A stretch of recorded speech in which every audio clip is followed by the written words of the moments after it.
of God, the beneficent, the merciful. All praise to Allah, the beneficent, the merciful. Master this day of judgment in which we now live. Judgment has come to white America.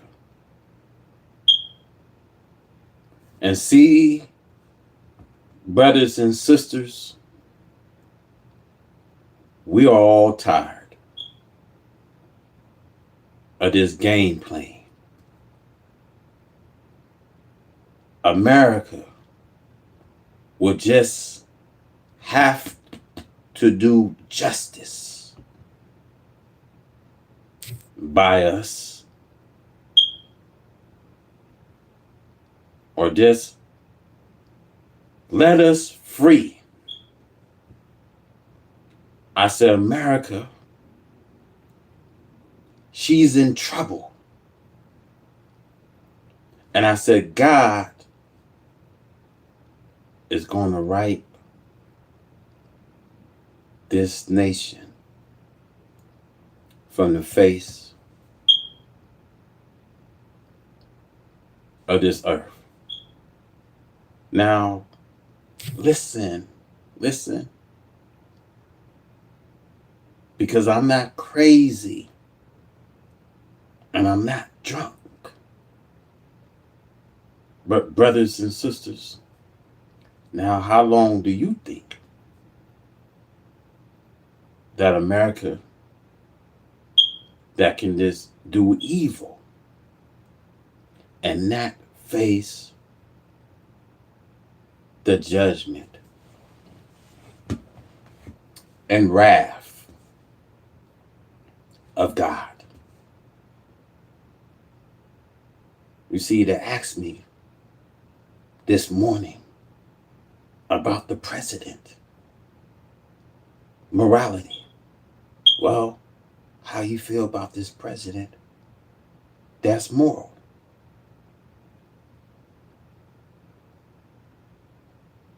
I said, what kind of president that we ever had that was moral?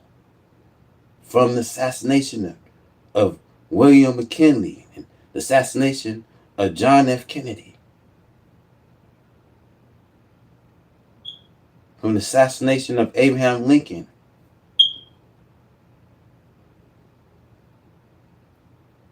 so when have we seen this overall office ever be in more place? Because the founding fathers of this nation were slaveholders. You see, they raped black women and gave them babies, but never of their own children. You know, when they framed the Constitution, you know, they was never thinking of sex as a high crime or a misdemeanor. The president disgraced the overall office of what he did with Monica Lewinsky. I said, murder, my brothers and sisters, was found in this overall office. You had the killing of kings and rulers, you know, their nation and their governments was head and outlaws, you see, masters of assassinators. So when have we ever seen the overall office ever being a more place? So if my words frighten you, then wait till I finish. See, many of us, my brothers and sisters, We play with God. We want God to be all loving and merciful. And we will put him on top of the shelf. And yes, my brothers and sisters, he loves us all right. But he kills people out for that very same love. See, whenever you can put Hitler, Genghis Khan, and, Tablet Khan, and Tamerlane, and even you can put Vladimir Putin, even you can put Donald Trump. But notice that they never killed as many people as God. You see, God kills and destroys people out from his very love. And he hates us when we refuse to bow down and submit ourselves for his mercy before it's too late. Now, how many of us had some good parents? See, you had a good mother or maybe a good father warning you and says, hey, now, you're doing wrong. Please change from your behavior. And then all of a sudden, you get a letter in the mail.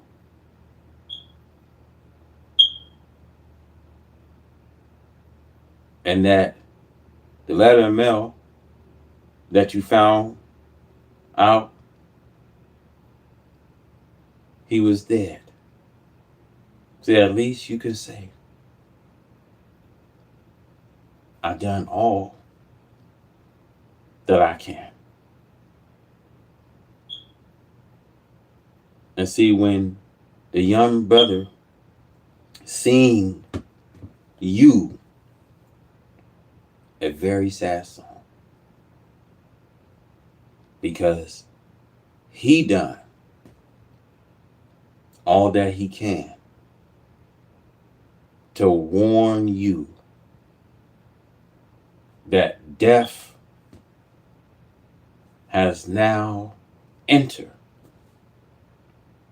into America.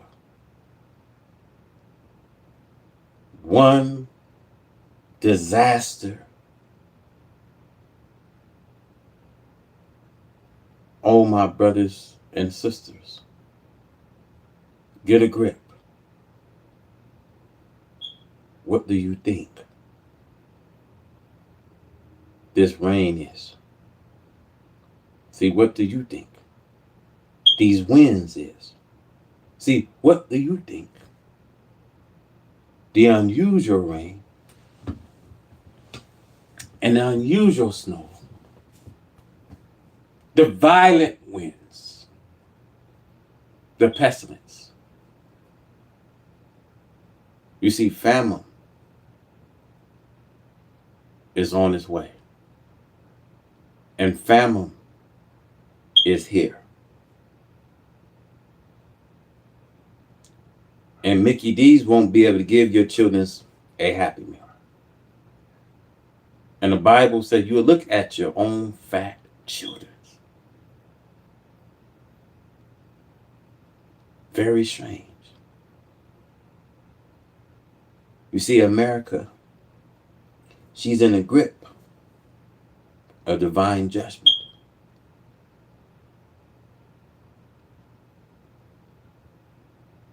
A divine intervention had come. She been given, a chance to repent. And I doubt that she will ever repent, because her divine action is taking place. So if you dislike to be caught in her snares, and he set the snare of ancient Babylon, because ancient Babylon was caught in the same snare. You see, they have no interest of you, my brothers and sisters. You are no more of a use to them. They have carted out a bright future for yourself. And we continue to be very, very forgiving toward people that have not shown that they've been forgiving. You've been very forgiving.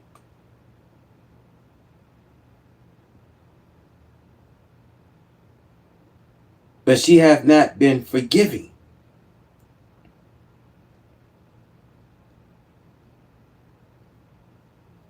So you see, the great country of America can never be said, my brothers, to be the white man's own now. You see, today you will think that they are mightier than God. Today you think that they can thwart his plan and purpose until he comes.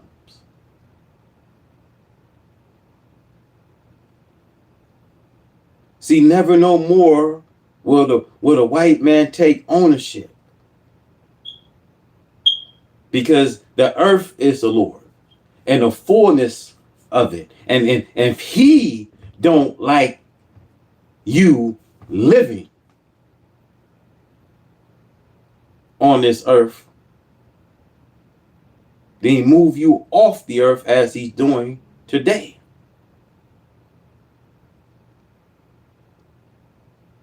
By his divine pledge of storms. See, if he don't like you govern this earth,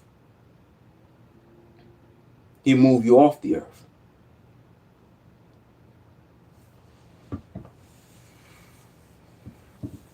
You see,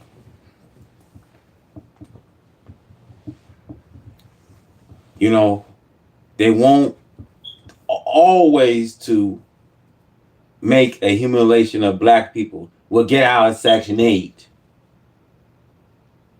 Black people are so much of a problem. Get out of Section 8.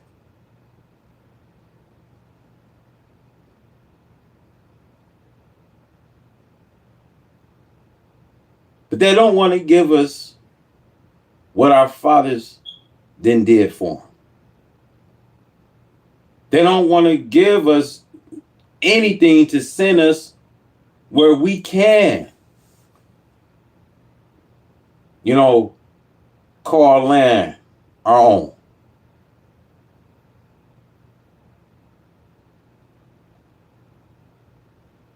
White men don't want to give us anything that our fathers then worked for, then well worked for over 400 years. So the white man, he goes into civilized and uncivilized Africa. He brought our people here.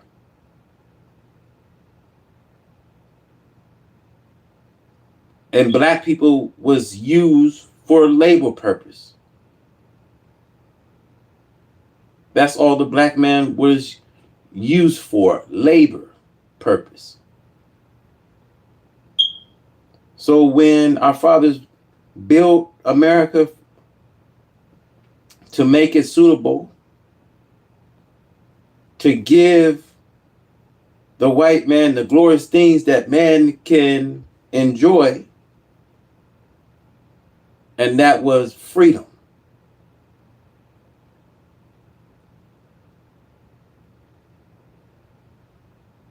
See, I can tell you from the time of Christopher Columbus when they founded America and they stole this country.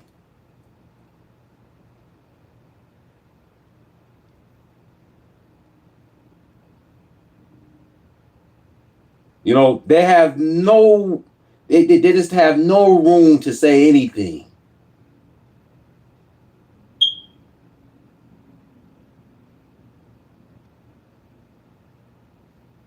They should have no room, brothers and sisters, to have anything to say. I think that God will get a good smell of this modern wicked filth. He can compare this smell of this modern wicked filth and compare with the modern times of Babylon.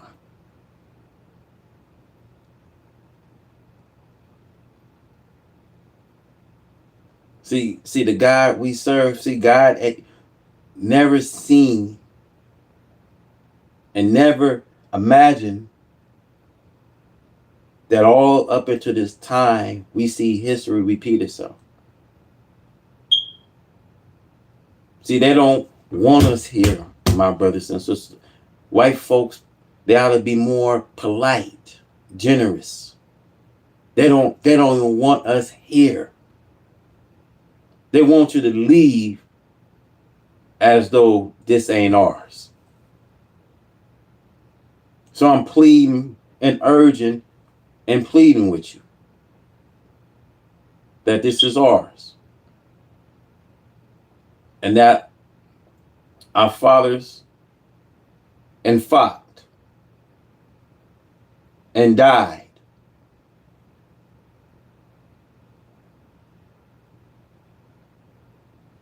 We saved America Independence Day.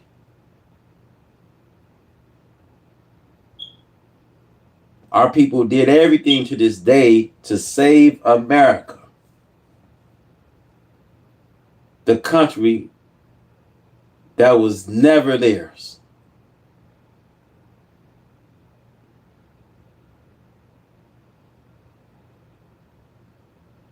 See, you are a thief. You are a murderer. You are nothing but a father of lies. See, Satan was a murderer from the beginning. And you carry out your father's will. You carry out his desires.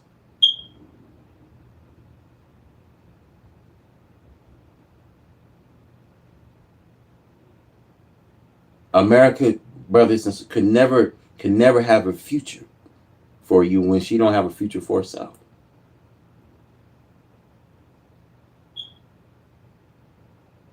So when we look and see sooner or later that she has to pack up her things. See, Europe, my brothers, is a wrecking place. You know, they got to concentrate on Europe because if they can't concentrate on that continent, they have to concentrate on their life. They can no longer rule this black man America. So I want to say, eat America. You know, help yourself to the desert, which you have prepared for us. You eat it. You see, all praise are due to Allah, the Lord of the world.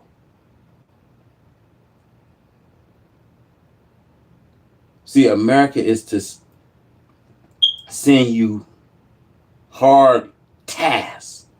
This as Pharaoh.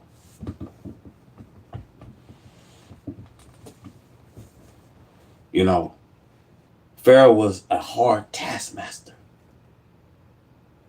And at least the people was down in Egypt, you got comfortable. See, you got comfortable living here. You got comfortable getting shelter, a room and board.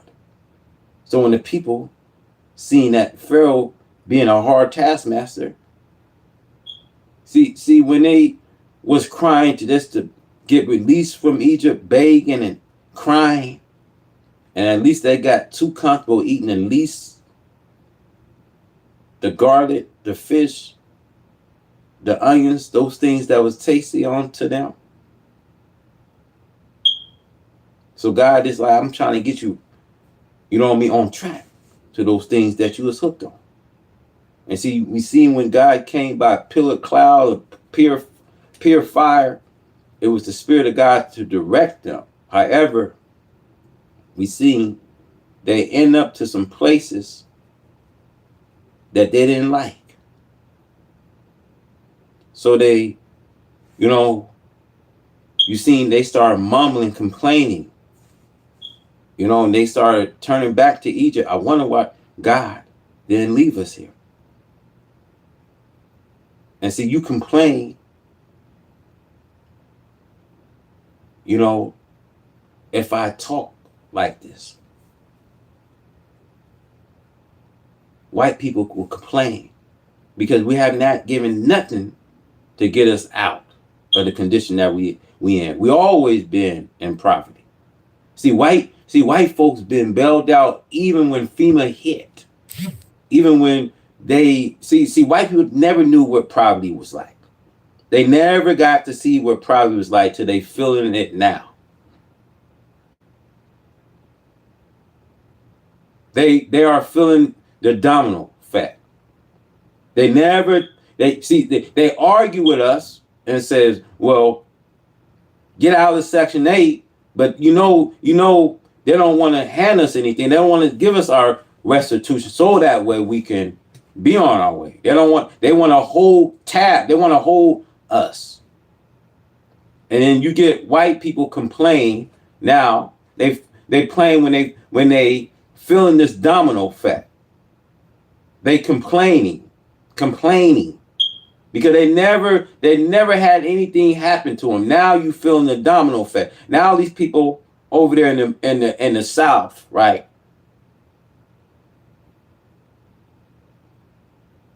They feeling this flood that's happening throughout the South. People's houses being swept. And you find out how much the insurance companies can do for you. You find out they taking out this FEMA for you. White people, white in the suburbs, right in Chicago, all in the suburbs, they feeling the domino effect. So you gotta be careful of how you talk. You gotta hold your mouth because you got a mouth that got a lot of hot breath in it. You gotta be careful of how you talk. Because this can happen to you. And this is now happening to you. See, God is taking confusion out of us and he put it into them. Now I say it again, eat, America, help yourself to the desert, which you have prepared for us. Now you eat it now. See, all praise are due to Allah, the Lord of the world. See, it's 99% of us don't know that our future is at stake. You see, whatever evil spooner ready to do his worst, he makes it difficult in the time for the 99% to ever know what's at stake. See, our problem must be solved, says the God of righteousness, says the God of freedom, justice, and equality. Our problem must be solved. White man, they're not here. The government's not here to solve our problems.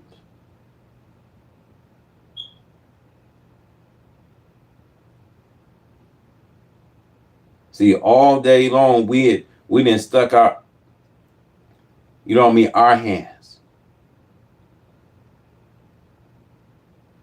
for the freedom and justice and equality. but she in turn a deaf ear to us.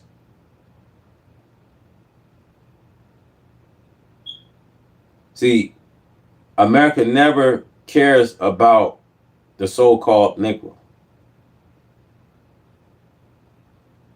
Just as much Pharaoh didn't care about Israel. America refused to let the black man go. Just as Pharaoh refused to let Israel go.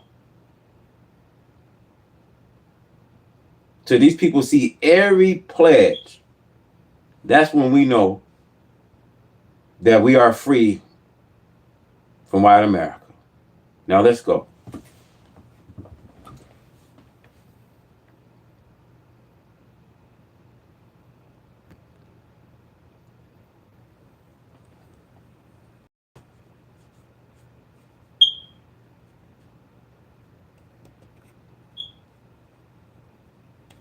Of the Department of Defense. Discuss that, please. Yes, sir. This is H.R. 2808. This is the Home Buyers Privacy Protection Act. The congressman here was the lead sponsor, so I think maybe he John Rose, yes. to say more about it than I can. Please. Well, it's difficult for Americans to buy a home, particularly after the last 4 years, sir. But with the president's signature today, we're going to make it easy for people to buy a home without getting hassled. For years, their private personal information has been bought and sold in the open market, resulting in them getting innumerable phone calls and text messages. But with your signature today, we're going to put an end to that so that when Americans try to realize the American dream of owning a home, they're able to do so without being harassed. Good job. Good. It's a great honor, John.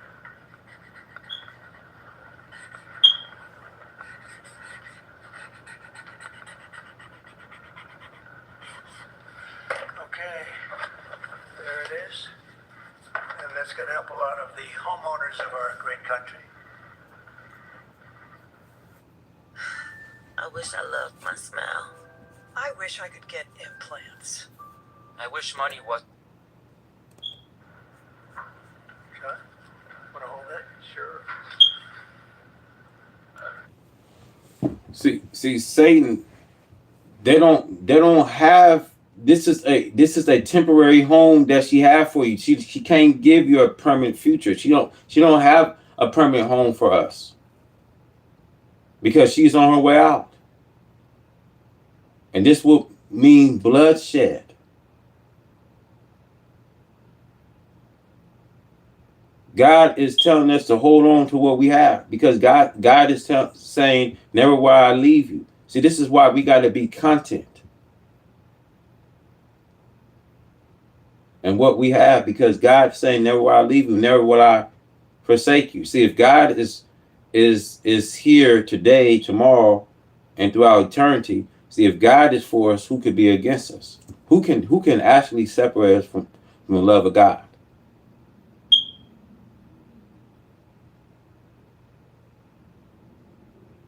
You see, Satan and his divided kingdom is divided because his kingdom it can't stand up too long.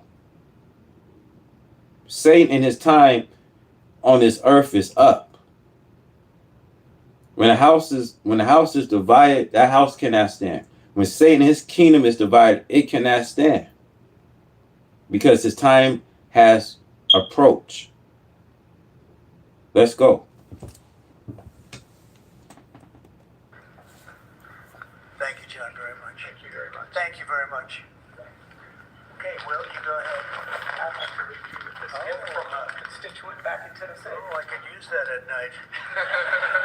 It's an American flag. See, Satan and his kingdom must be burned up.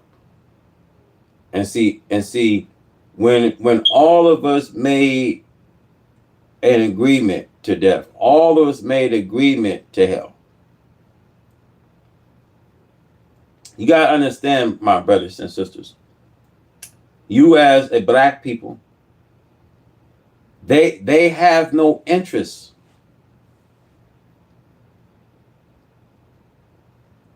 We are not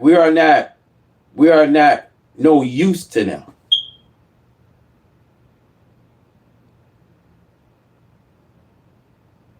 We are no more use to them. So quit thinking that you can sell your gift in this day and time because you are no more of a use to them. Now, if you allow them to use you, they'll use you as a 7-Up bottle.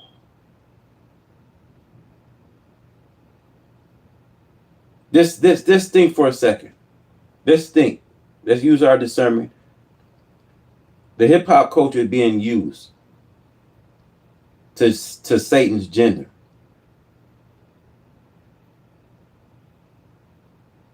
When they can finally make you a useful to them, it's just to use you, and he's here to use you and humiliate you and abuse you. Our people went through so much torture, so much pain they went through. You can't even make this stuff up. Just think about people. Just think about black people in the entertainment world. Just think about what they have to do. Let's think about this. Use our discernment. Just think about what black people have to do when they was in the room. Let's think about what they did to our people. Made us look like food. Put us into skirts and dress.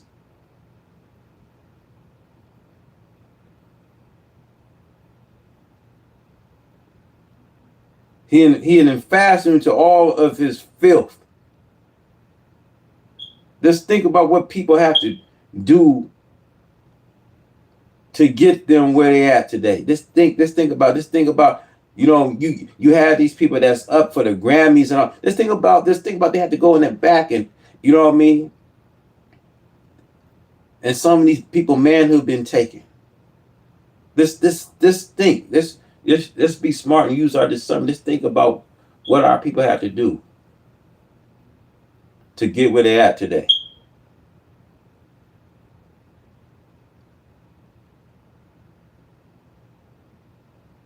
You gotta think, brothers.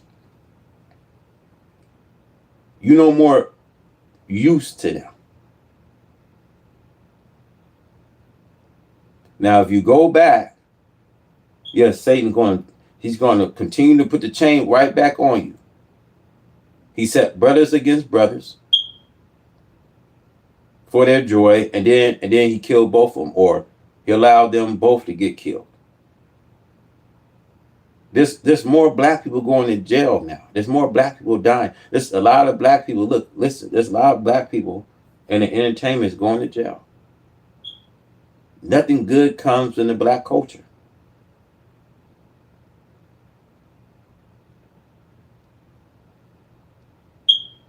We like dolls. We like little baby dolls, and they can use us. They will use you. Let's go. Very nice. I like that. Thank you, Mr. President. Thank you very much. That's very nice. Excellent. We have a number of executive orders for your attention, sir. Okay. From 1789 until 1947, our nation won some of its greatest military victories under the direction of a Secretary of War operating within a Department of War. Today, with this executive order, you will authorize the current Secretary of Defense and the current Department of Defense to once again embrace this great lineage and once again be named the Secretary of War and the Department of War. So this is something we thought long and hard about. We've been talking about it for months. Pete and I and Dan. Dan came into the fold. By the way, a great general. He headed up I wouldn't call it an attack. I'd almost call that one maybe even more than an attack. What he did with Iran, you saw the success of that operation. It was perfect. In fact, this was sent to me by the great company that makes that particular B-2 bomber, and it was flawless. It was actually flawless. They flew for 37 hours back and forth, and there wasn't a bolt that was out of condition. There wasn't an engine failure. There was no problem. It was a perfect attack, and it knocked out any possible nuclear capability for Iran, which nobody... Look, I'm telling you, man, America is going to boast about what she have in artilleries. She's going to boast of what she has over. Her plans is to boast of how she can control and destroy continents by the million, and the boast of what she has over.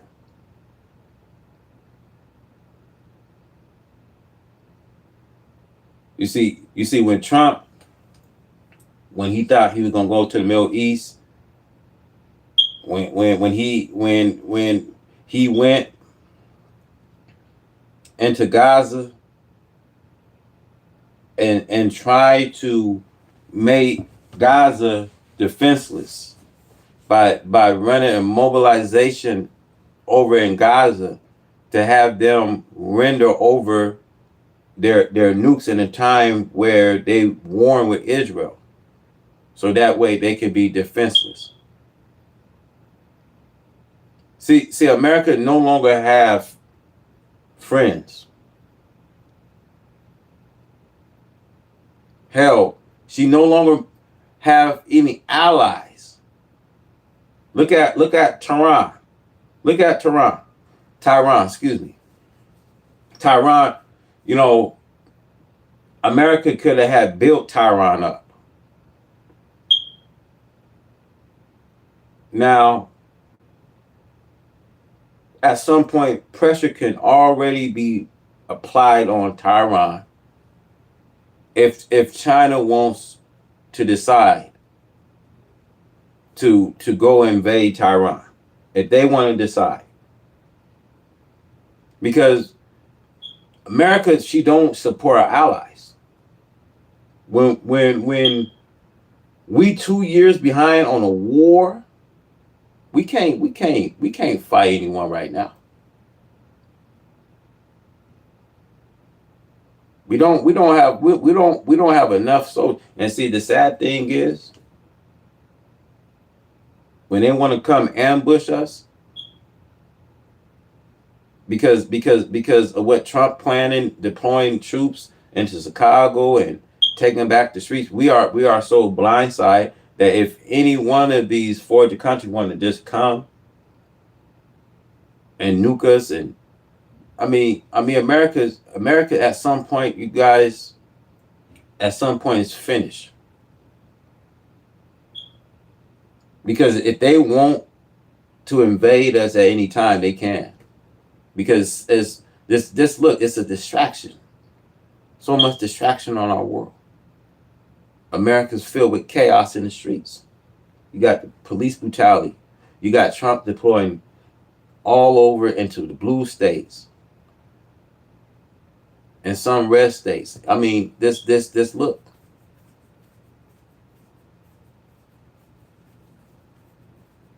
Let's look at what's going on. If Russia want to apply pressure in the U.S., let's look what's going on. Let's look what will happen. See, while we sitting here looking on our left hand, China and Russia could be looking on the right hand side.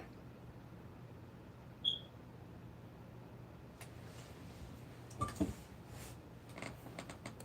he wanted to see, and we weren't going to put up with.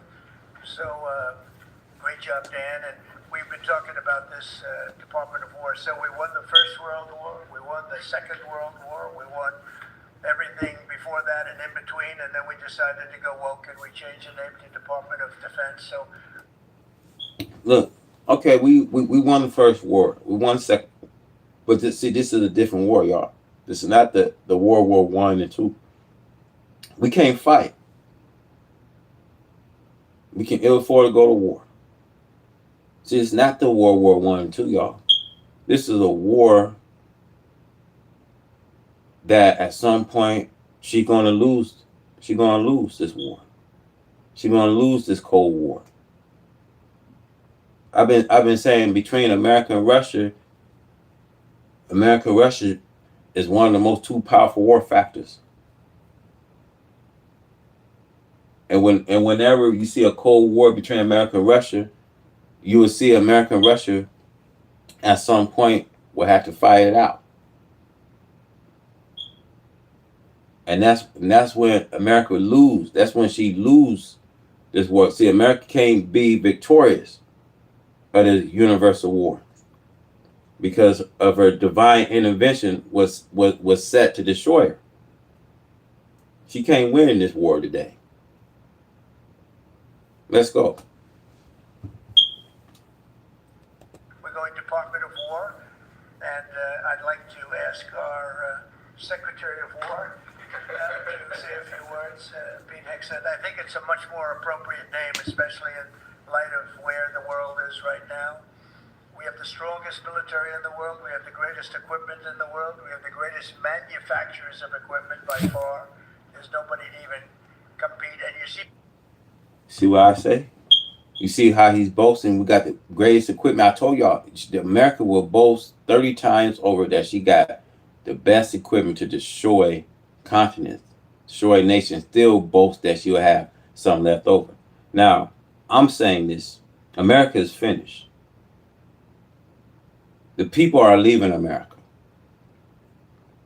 People are tired of lies of white America. People are tired of living in America. People are actually tired of the conditions. Because a lot of people living, conditions going to change. People are tired of these lies they've been told. The lies that they see, the lies that they heard, they tired. People are tired. And I want to say, no matter what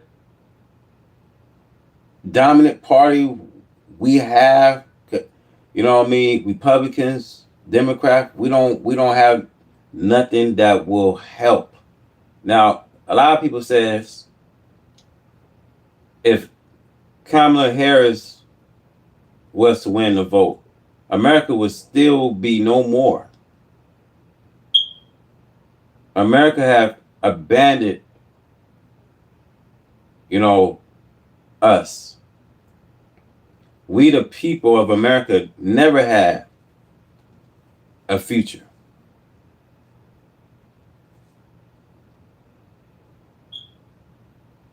We, America, we never have what has been promised.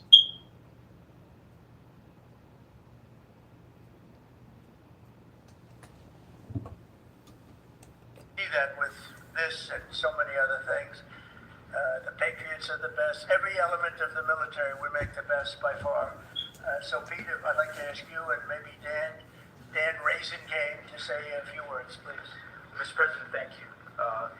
Yeah, I'm an AI, but I'm here to talk apps. Real apps you can build in minutes with Base 44.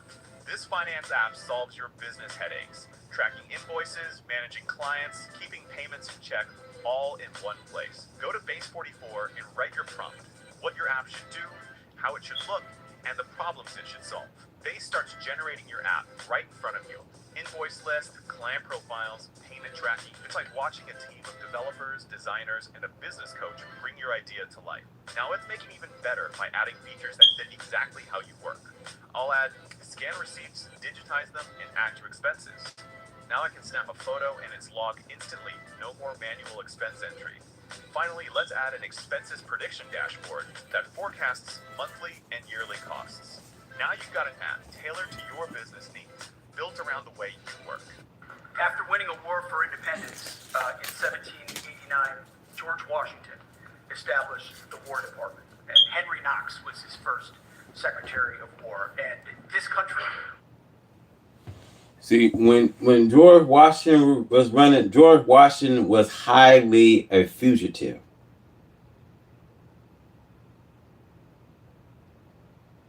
George Washington was a murderer, a top fugitive. America, they didn't want two governments.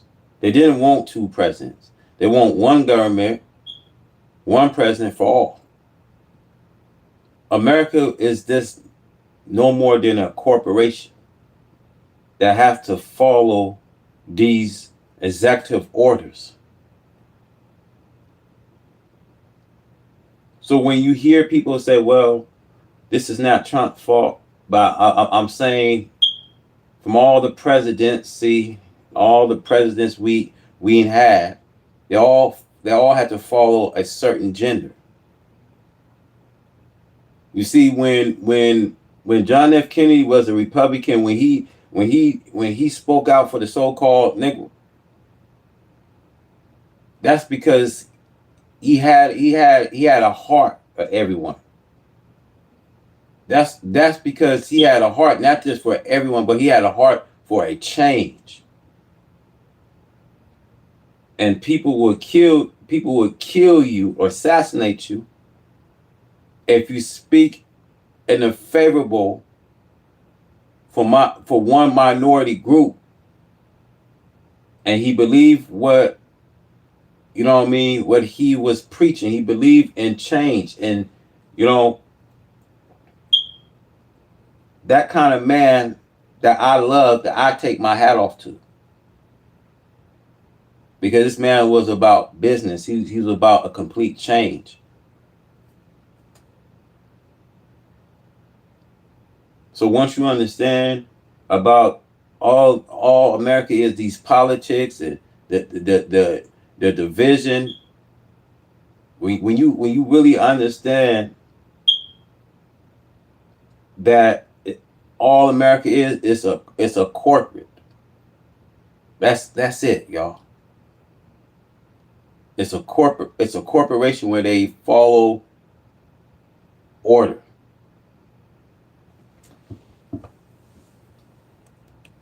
Won every major war after that, to include World War I and World War II. Total victory, Mr. President, as you said. Then 150 years after that, we changed the name after World War II from the Department of War to the Department of Defense in 1947.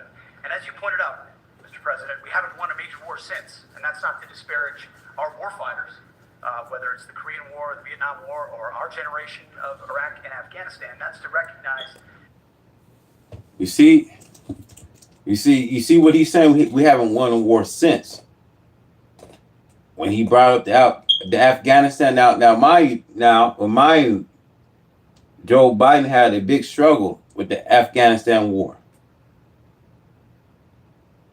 with the 13 Americans. Some of the Americans with suicide bombing. He had trouble where he had to pull them out from Afghanistan. So that there should tell us a lot where we at, man. We in bad shape, man. We getting a lot of man. We getting Iran, we getting Russia, we getting all these other foreign countries permission to come invade us at any time. I'm gonna say it like this, fam. This was never our fight. But when Trump deploying these militaries, they coming to fight us.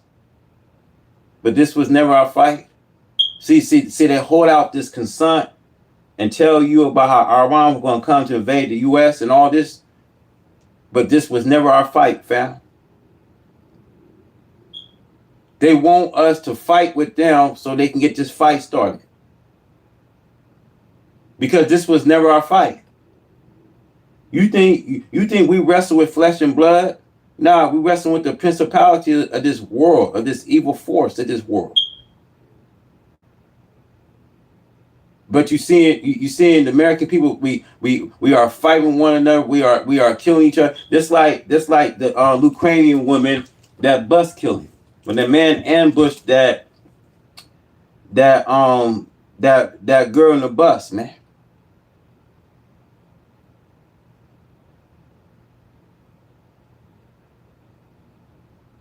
See, we don't wrestle with flesh and blood, but we wrestle with the principality of this world. We wrestle with the government, the world leaders. This is what we wrestling with. This is what we up against. This is not our fight. But they put us in this spiritual warfare.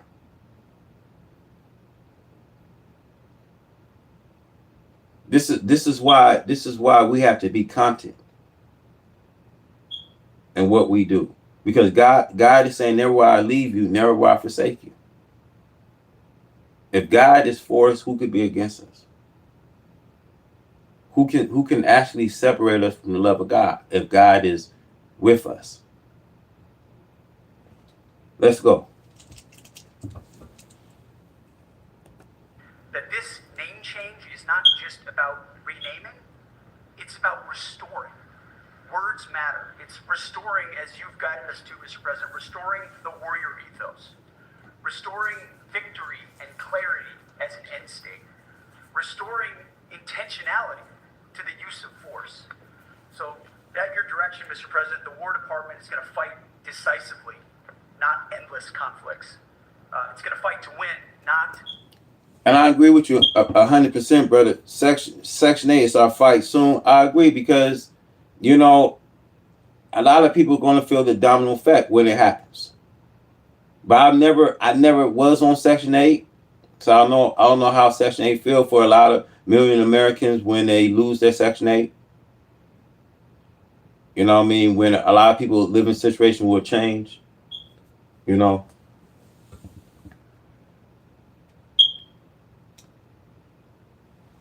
But we see. I say this, you guys. We gotta learn how to unite. White folks is understanding that their own people is turned on this man. Trump is getting the blues. He's hearing all the boos from his people.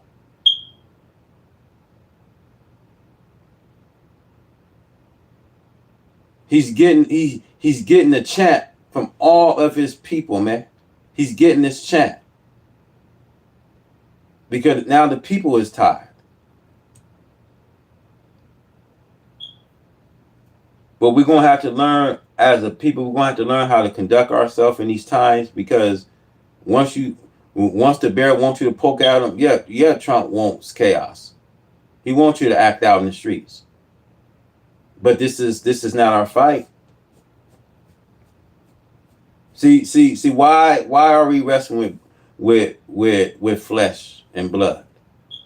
Why, when I seen that stabbing that happened on that bus, that black man just went on and stabbed that young lady?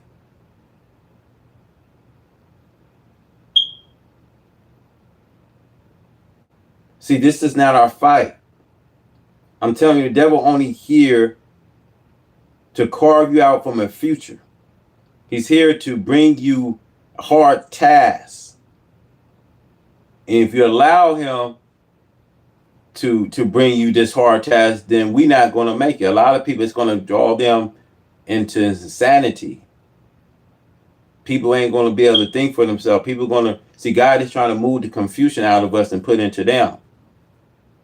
You got to learn, as you hear, you got to learn how to control yourself. Be self-controlled. Be a sound mind.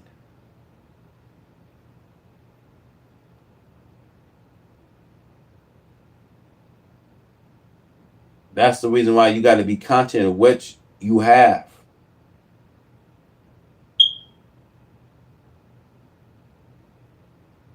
Let's go.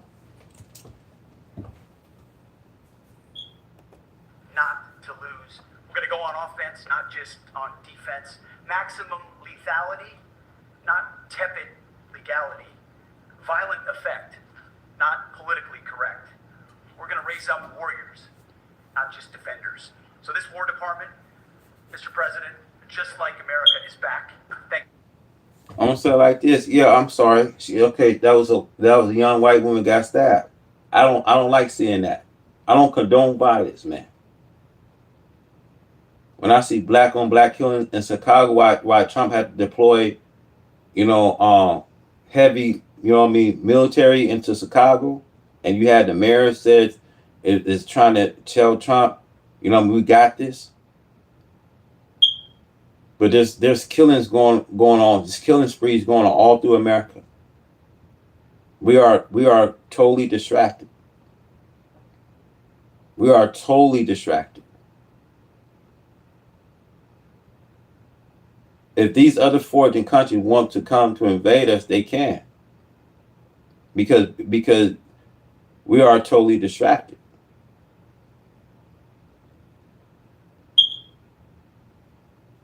See, we are wrestling with flesh and blood.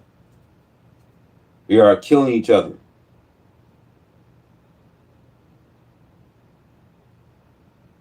And see, I tell you guys this. I want to tell you guys this. They gotta make sure, you know what I mean, they get a number of people. They gotta make sure they gotta hold on to the number, because it's gonna be millions of people that's gonna die, y'all. I'm talking about something big's gonna come, y'all. And what I'm trying to say is we seeing a whole, it's a whole setup. This thing is a stage, but it's a whole setup. Something big's gonna hit, y'all. Something big is coming, y'all. When they say the worst is to come, something big is coming, y'all. Why we distracted? Let's go.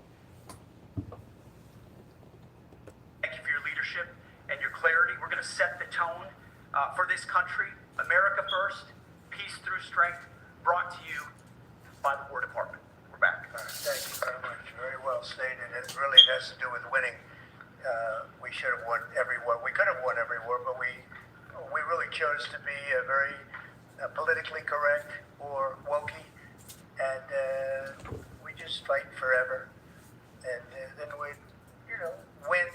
We wouldn't lose really. We just fight, sort of tie. We never wanted to win wars that every one of them we would have won easily with. Let me tell y'all something. Let me tell you why this country is in trouble. It's heading for destruction. America has so much fights. She got in so much war. She didn't stick her neck in so much people's affairs and war issues. You know what I mean? This is a country that love managing other people's affairs. And after all the trouble she had made and causing war, then you see she's trying to make peace. But after all the years she made trouble. She start war, and then she trying to make peace. This is the reason why you have both President Joe Biden and Trump had trouble to negotiate. You see what they did when Biden ran president. You see what Russia involvement Putin did. They declared to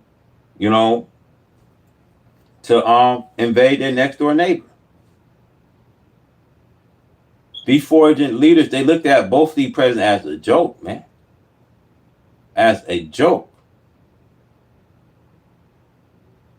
Because now you see America, see that World War I and II, they already know these other foreign countries is is gaining strength. See, when Jesus says nation will rise and kingdom will rise, that means when he said the nation, he's talking about the foreign nation, the kingdom will rise. America will be weak.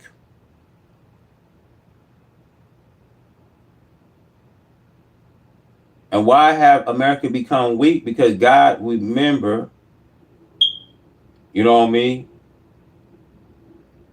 the stonework that was written on the government walls. See, you see the stonework that was written on her walls. God remembered her sin. Let's go.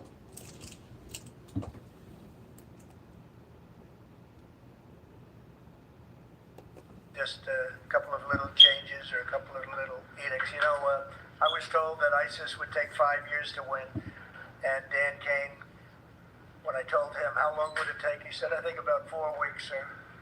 I said, what do you mean 4 weeks? I was told 5 years by the people in Washington.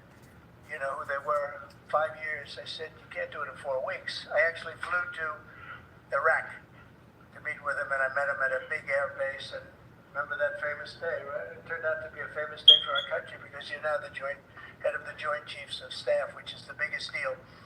And he is, because he did things that everybody said couldn't do. So they said it was going to be 5 years, and he knocked him out in about 4 weeks total, 100%. took over, and ISIS. Look, God remember her stonework written on her walls. God has remembered her stonework written all on the government wall.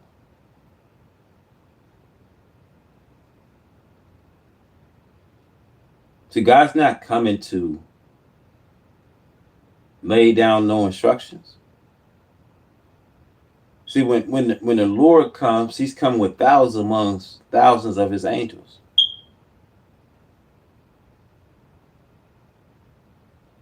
He's not coming to do any more explaining.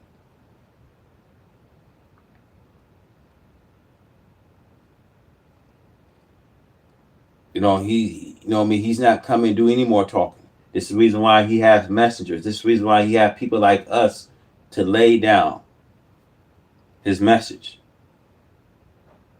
to lay down his foundation.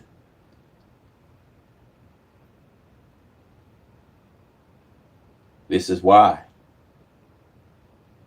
he has messengers that he called upon. Let's go. ISIS was gone. Over 8,000 men have permanently broken free from the P word by watching one single video training. You can actually watch by clicking the link below, but I want to give you two. Now you should see the hands written on her walls of her government. You should see this with your own eyes. It says, "Great is the Lord beyond the border of Israel."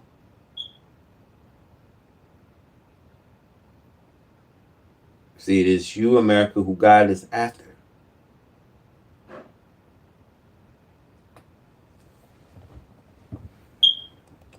Pretty amazing. But we never fought to win, and now if we have to fight at all, we solved 7 wars.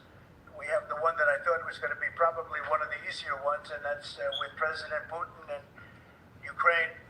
And that turned out to be one that's a little bit more difficult, but the 7 are done. They were supposed to be much more difficult to solve. I solved every one of them, and we're going to get the other one done too.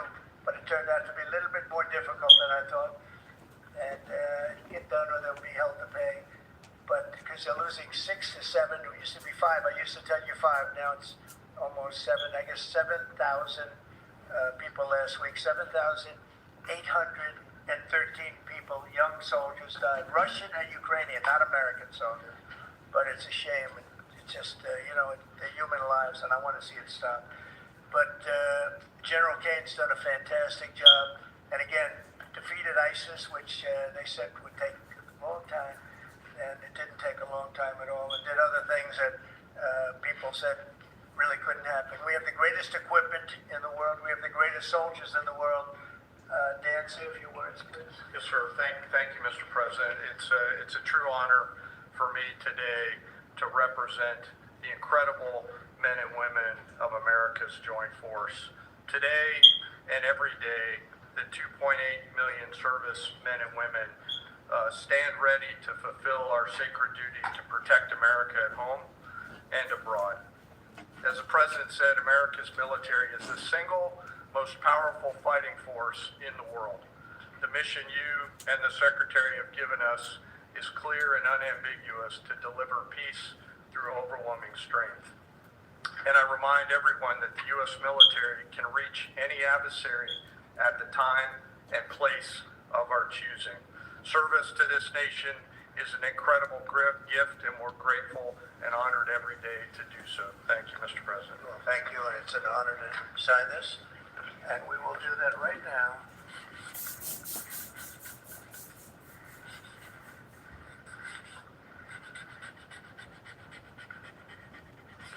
I think that's a big one, I'll be honest.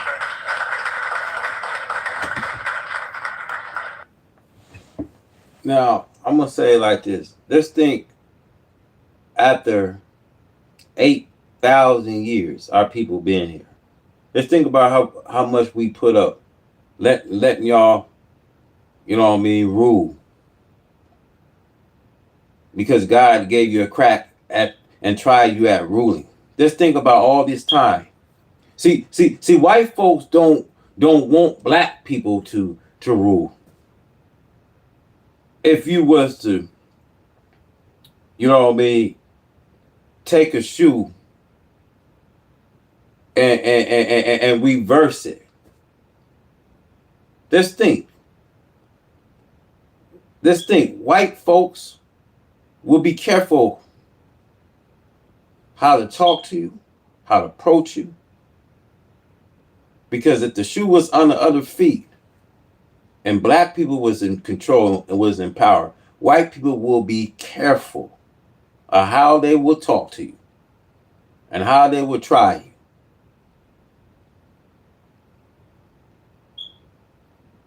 They will be careful. They'll be careful of how they try to use a gun on you to shoot you, because they know that gun hurts. They know it kills. But just think about it. If the shoe was on the other hand and on the other feet, black people is in power. How is white folks going to act? How is these people going to act, man?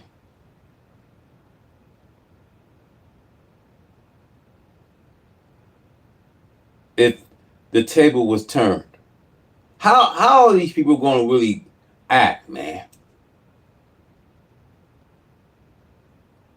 They will be furious, right? Look at these niggas. Look at these Negroes. But see, our people, we've been so quiet, man. They was able to sweep some things under the rug. We've been so quiet. Stay quiet. Don't. You should be quiet. Don't say that. Don't go up and raise us all to get killed. But when will we be able to speak for ourselves? See, this is when you can't blame the white man when he's not giving you anything, when we not asking the government for anything. The only thing we asking for is a job. I think we need more than just a job to be asking for.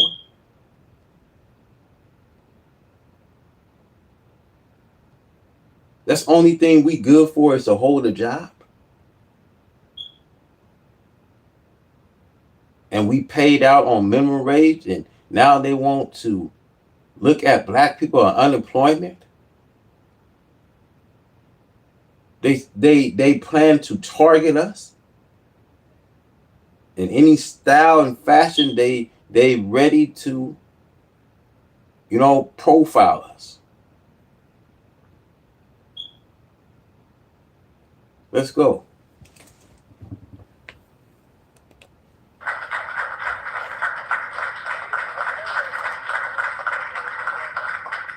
That's a big one. Do you have any questions on this subject? We're going to be discussing the G20 in a couple of minutes, but yes, please. Tell me. This rebrand, and a question for you, the newly minted Secretary of War. What message does this send to our enemies, to our allies, to the American people? And again, what gave you the idea for this rebrand at this moment? I think it sends a message of victory. I think it sends really a message of strength. We're very strong. We're much stronger than anyone would really understand. And again, having the great equipment, we have just so much better. You look at all of the, just any of it, submarines as an example. We're 20 years ahead of anyone else. Nobody even compares. And I let a lot of this happen in my first term. We totally rebuilt our military. And then, of course, you had that catastrophe in Afghanistan where they gave up a lot of the equipment, but a relatively small amount, but a lot. There was a lot in Afghanistan. I think it was the most, General, I'd say it was the most embarrassing day in the history of our country, the way that happened, the way they went to the wrong airport. They should have gone to Bagram, not the local little airport with no security, with tight quarters, etc. You know what happened. Look, I'm going to tell y'all, man. Wherever these people offer the most lewdness of character to come out of Europe, when they came to establish America from Christopher Columbus, 1492, and when they came and wrote in their declarations and stuff in 1775, when they brought all these people out of Europe and started to get the policemen, get, you know what I mean, the mayors, you know what I mean, started turn, you know what I mean, this system where it's gonna be fully dominant by a dominant race, man. That's why you see half, you know what I mean, this half of the justice system is mainly owned by whites. You see the educational system, the political systems, the police force, you know what I mean, half the workforce they own. And that's mainly dominant by a race. See, you don't have nothing here. We begging.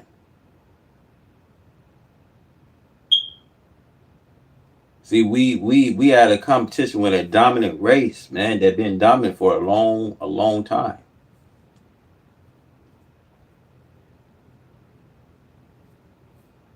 Let's go. I think it was the most embarrassing moment in the history of our country, frankly. That was under the Biden administration. That was terrible.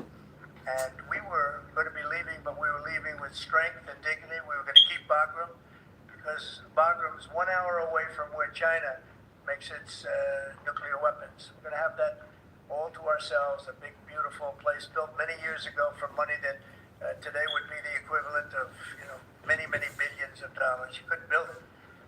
The longest runways, the most powerful runways in terms of load capacity, and we just walked away from it. So stupid, and they were fools. The people were fools. Now we have the strongest military, and I think that indicates we have the strongest military.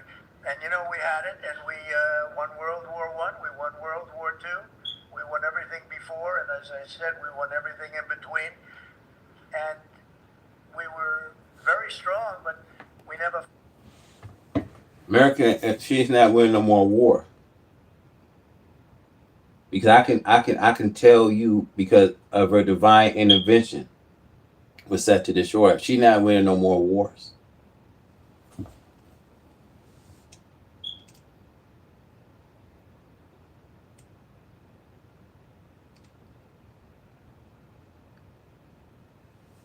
Now I'm telling you guys that how powerful a dominant race is that don't have no desire for any other minority group, man. See, I got to keep it real. Unless you white here, you still gonna get help, man. You still, but see, you're not gonna get. Look, white folks is feeling a domino. When I seen that flood that went into Milwaukee, and the floods that happened in suburban Chicago, and I seen these floods, white people was furious. White people was coming out begging for them to keep FEMA. You know what I mean? When they finding that their homes being swept, they ain't got a home to go back to. They ain't got. You know what I mean? They ain't got nothing. But they feeling a domino effect. They feeling what's poverty like. Because we feel it all our life.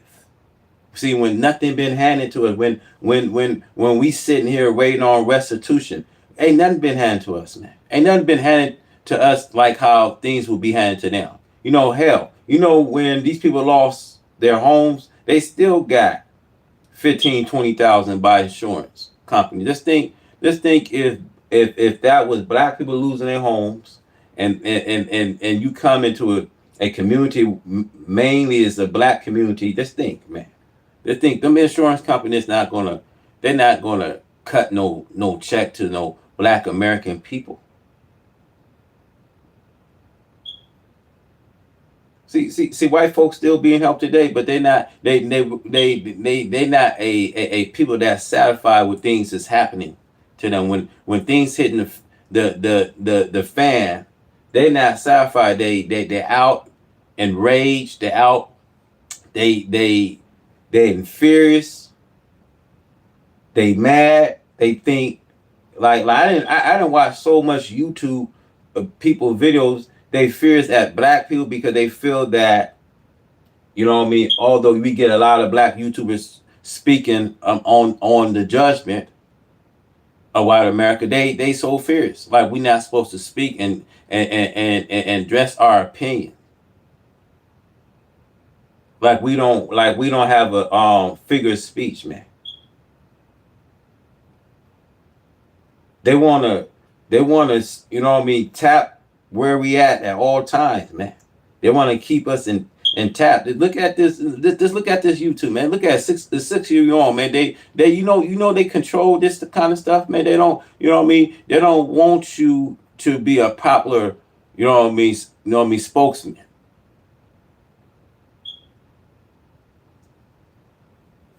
They want to keep tabs on us, man. But I'm here to say, man, they can't keep they can no longer keep a tab on you. We don't have to look for high paying jobs to draw a roll of money. We don't have to look for that. Hell, we don't have to pay, you know what I mean, Uncle Sam and them child support. We don't have to give them anything, man.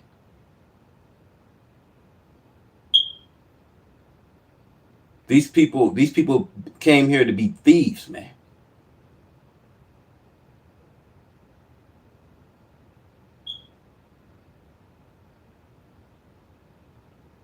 I say this, man, to say this. They have no more interest. We are no more use to them. Let's go.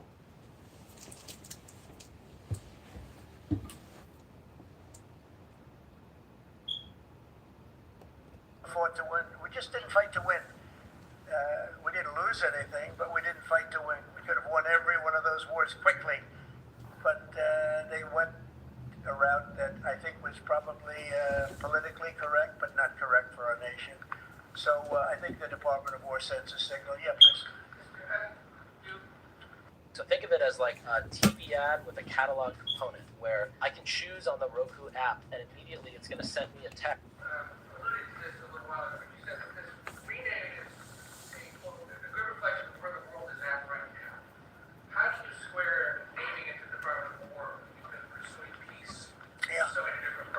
Well, I think I've gotten peace because of the fact that we're strong. If we weren't strong, you know, America is not strong. America is weakening, y'all. And white folks are furious of what's happened into their neck of the woods, man. I gotta be so truthful and speak this out, man, because white people are furious and they blame it black people. What y'all blaming us for? We know how poverty was when our people was in poverty. We know how it is. Y'all never knew what it was like. When people losing their house and they found out they don't have a pot to piss in nor a window to throw it out of, man. These people are fierce. They're really angry. Because now the table is turning, man. And all the nations is getting stronger, and all they doing is looking at America from a side, man. They're looking at this country from a side. They standing so far and looking at this country. Because at some point, y'all, America is going to burn, man. This country's going to burn, man. And it's like they want you to be along with them, man. Because these are how white folks is. They want you to be along with them.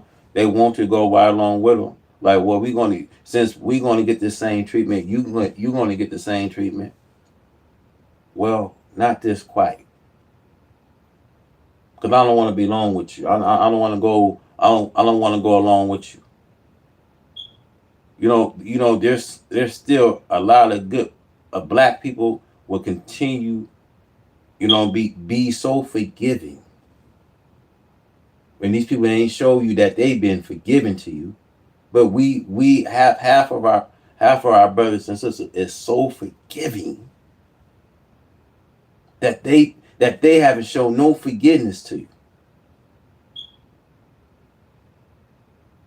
You know how sick that is?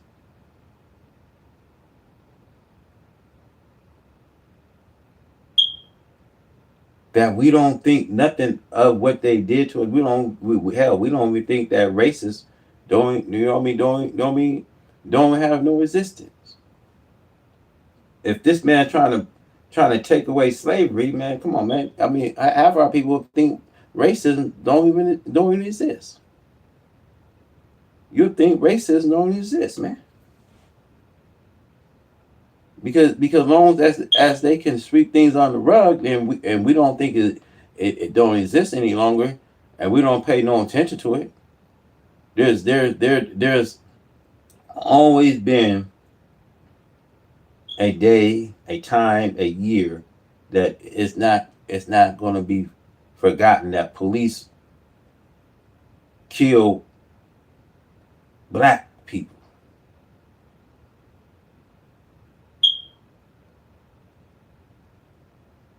See, there's not a day, time, year that police don't go out and kill black people, man.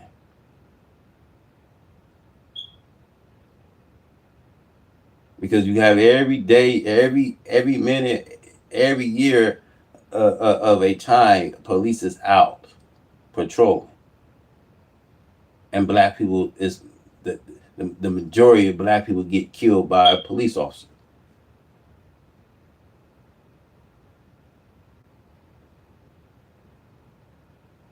Let's go, man. Those 7 deals I told you about, the 7 wars, a majority of them wouldn't have happened. They happened for 2 reasons: trade and our strength. Those are the 2 reasons. And probably strength may be more important than trade. So I was very proud of all those wars. Those were wars that could not be settled, and I settled all of them. And we'll get the other one settled also. That'll get settled. But without the strength, we wouldn't have settled any of them. Yeah, please. President, is your expectation that Congress will codify this name change in the law? I don't know, but we're going to find out. But I'm not sure they have to. We're signing an executive order today, but we're going to find out. We're going to see.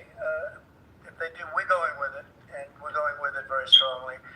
There's a question as to whether or not they have to, but we'll put it before Congress. Do you know how much this rebrand will actually cost? And are there any concerns about, the Pentagon's mission of actually cutting back on spending? Yeah, but not a lot.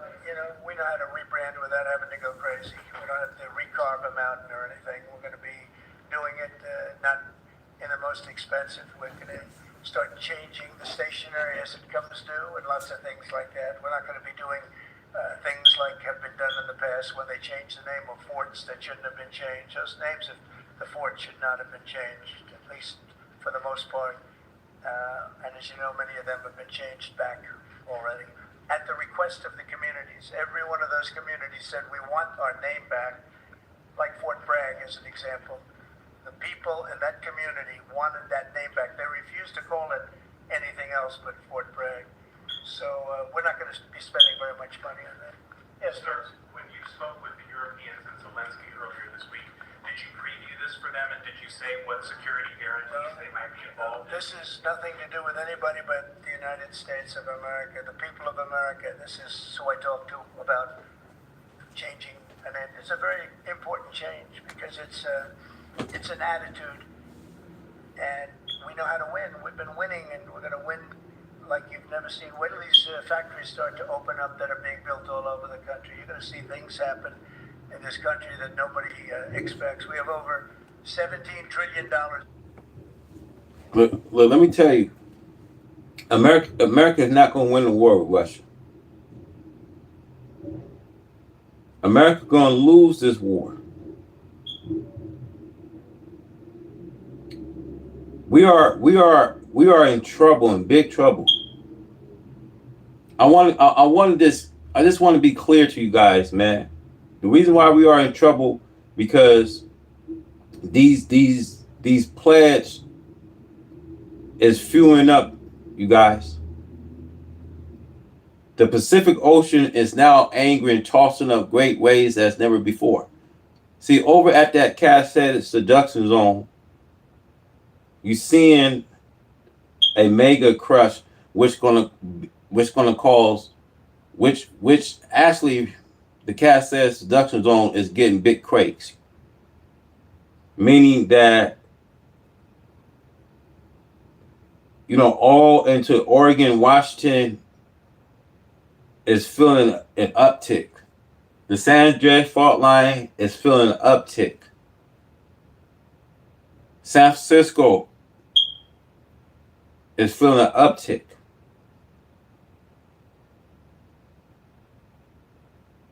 Now, in Luke 21, 25, 26, the seas and oceans will rise into a perplexity that man never seen before.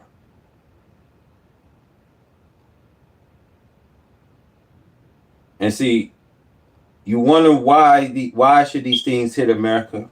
Because the Revelation teach you why. Because America is filled with devils and have such unclean persons living here. That's why she's in a grip of divine destruction.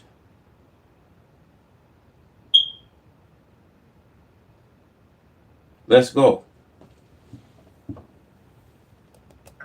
Investment coming into the country. We never did anything even remotely close to that. No other country has either, by the way. So you're going to see things that are pretty amazing. But it's really about winning.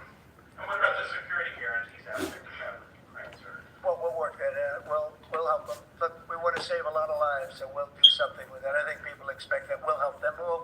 Europe will be first in by far, and they want to be first, and they want to see it end. Europe wants to see it end, and it'll end. All of a sudden. It's going to come together. You watch. Yeah, did you want something, right? What if you could taste the movies? We turned that idea into an $11.3 million business with Wix. One movie night, we were craving this chocolate cake that we saw on the screen. Yeah, behind you, please. Yes. Bold, decisive, offensive action to protect American values. Strikes in Iran, the strikes this past Tuesday at the positively ID'd Nicaragua narco-terrorists. Is that going to be a critical function of the department? It depends on the individual instance, We don't want drugs coming in from Venezuela or anybody else or any place else, and we'll be tough on that. We don't want human trafficking. We don't want to see people coming in where they open their prisons from all over the world and they dump their prisoners into our country, which is what they did in the Biden administration, where they took insane asylums and places that held people that were seriously mentally ill, mentally incompetent, mentally dangerous, and they dumped those people into our country, and we're trying to get them out now. What they've done, what the Democrats and Biden have done to this country will go down in infamy. What they have done to our country, and especially that, they created the worst inflation we've ever had. That's nothing compared to what they did with the people. Let me tell y'all something, man. It's gonna look bad when you see things happening when he's president. Since it's already off Biden's hands, and since they wrote a book about Trump being the last president, this is the last call. This is the final call.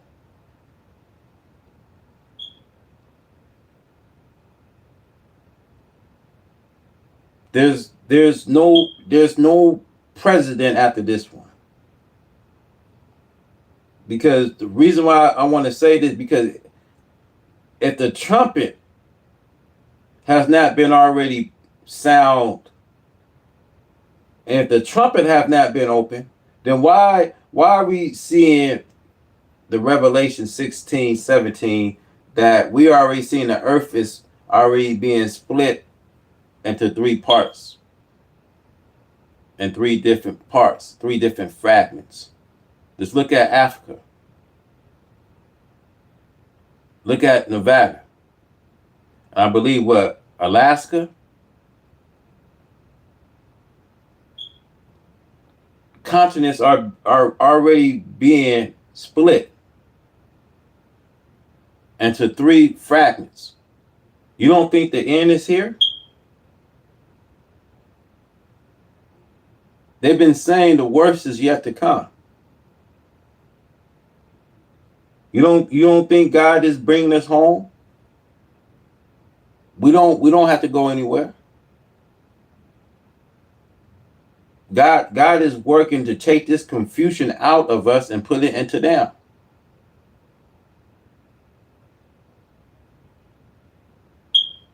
See, God just laugh at their struggle, man.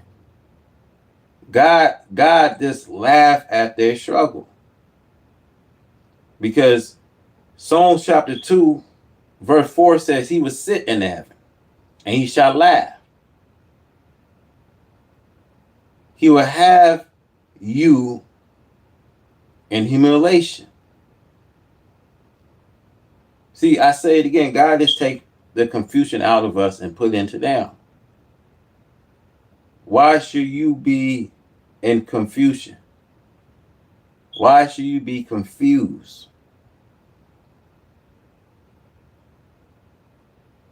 Because it is God.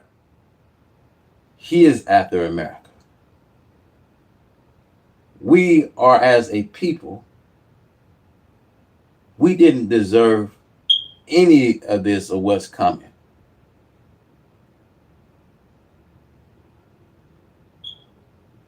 You know, when you see the earth is speeding up,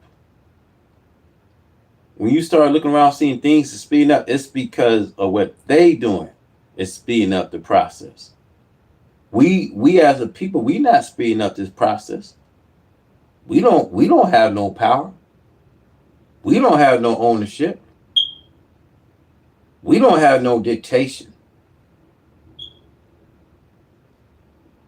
So when the earth is speeding up, then the earth is speeding up. So what they doing is speeding, you know what I mean, the ass up out of here. And it couldn't come no quicker than what we seeing it. See, this is why the scientists is saying America's on the way out. Because we see the fierce anger of the Lord.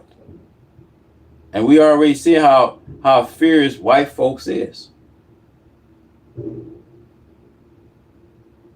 Let's go. People in our country right now, and we're getting them out, and it's not easy when you have the liberal judges destroying our country. But we've won them all. We've won it all. Ultimately won it all. Hard process. It should be easy, and we know it is. We know exactly who we're looking for. We had 11,000 murderers dropped into our country. We've gotten a lot of them out.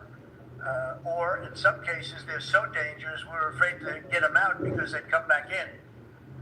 But for the last 120 days, 0 people came in. Can you imagine? This is me speaking, but these are figures developed by, they say, a pretty liberal group of people. They admit that 0 people came into our country. Think of that. A year ago, it was millions of people were coming in. Millions. They were coming in. You could look at them and you could say, big trouble. And that's what we have in our country. But we're getting them out, and despite that, we're doing really well. Yeah, please, Brian. Yeah. Well, the recruitment's the most exciting thing. So when I was campaigning for the office, numbers were coming out that the recruitment numbers, generally, you can speak to it better than anybody, the recruitment into the military, all branches of the military, and police and firemen and everything else. Anything having to do with like a public service, the numbers were horrible, record-setting bad, and now they're record-setting good. We're setting every record every month for recruitment. We're packed in the Army, Navy, Air Force, Marines, Coast Guard. My beautiful I love Space Command. I love Space. I see Space Command, but Space Force has been. We've got a waiting list of people wanting to go in. A year ago, especially a year and a half ago, when I took the lead in the polls, which was very early, it really helped with the recruiting. And when I won from November 5th on, it's been amazing. And over the last 4 or 5 months, we're just packed. It was very hard to get police officers. Now the departments are loaded up. Everyone wants to be a policeman or woman. So it's been a great thing. Jenner, do you want to talk about that? Sure, as you said, serving our nation is an incredible gift that we give, and the reward on that gift pays back exponentially year over year. And I think the young people of America are seeing the importance of service, and whether it's in any of our armed services or in local police, fire, and rescue, service is an important thing. Listen to me. Black people had no business. I always said black people had no business fighting this white man's war. We lost so many soldiers. We lost so many black people in fighting the American war. I didn't have my own family, like my brothers, and then want to get hired to be ICE agents. We don't have time to do all this. We don't have time to sell ourselves in this day and time. We don't have too much time. I don't care how much this devil give you. Satan will give you anything you ask for. If you go on and join them, you give you anything, because hell is an appointed place, man. And since hell's an appointed place, and since he's willing to take you right along with him, I don't want nothing, fam. I don't want nothing these people have, fam. They can take and steer in there and take that and steer in there. We're in, man. I don't want nothing. Since it's been this long, y'all been playing this game and holding out on us, man. I don't want nothing from these people, man. Actually, I'm tired. I'm tired of these people. I'm very tired of these people, man. Because you can't get black people in power to act like this, to have this kind of behavior.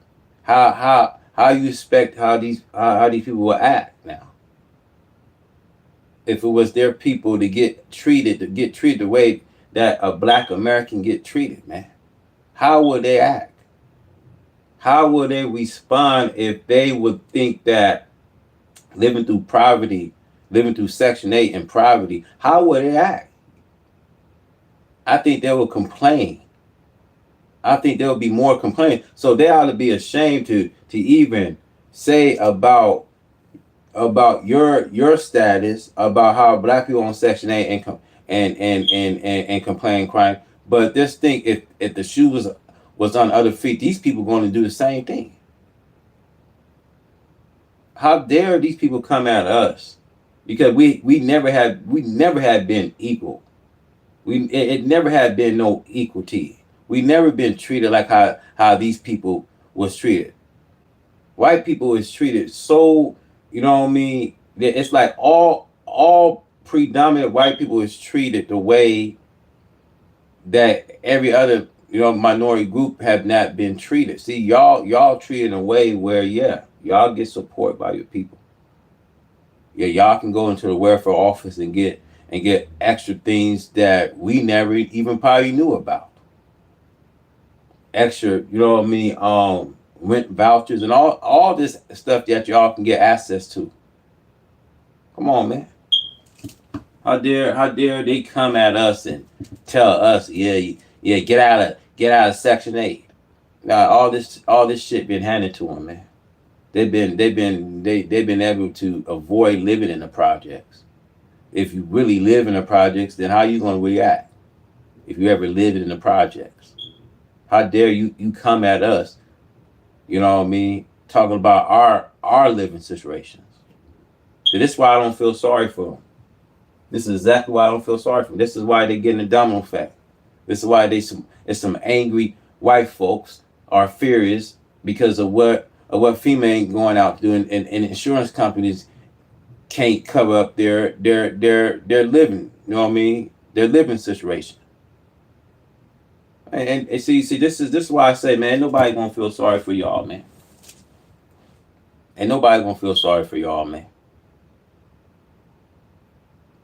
And this is why you think and you think, you know what I mean, that yeah, everybody's treated the same. Nah, this is why we live in a divided world, man. Why you think now God got to divide us? This why you think He got to split up this continent?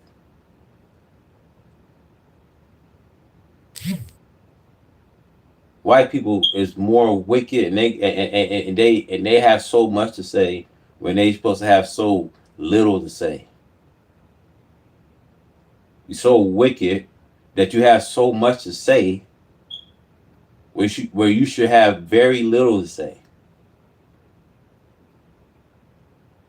It's sick, y'all. This thing got sick. This thing got to a point, it got to a bursting point that, you know what I mean, when I see my black people bleeding out there in the streets, you know what I mean? See, it don't even matter with me what religion you are in. But as long as you're a black man here and you suffering the mistreatment here, your hurt is my hurt, man. Your pain is my pain, man. See, now it don't even matter, man, what religion you are in. But when they want to make us leave and they want to make this country to be unaffordable, to force you to leave, we ain't going nowhere. We ain't going nowhere, man. You know what I mean? Let them walk. Let them take that walk. Let them pack up the things and go. Let them concentrate on that continent of Europe, or else concentrate on their death instead of their life. See, they can no longer rule the black man. Let them pack up and leave.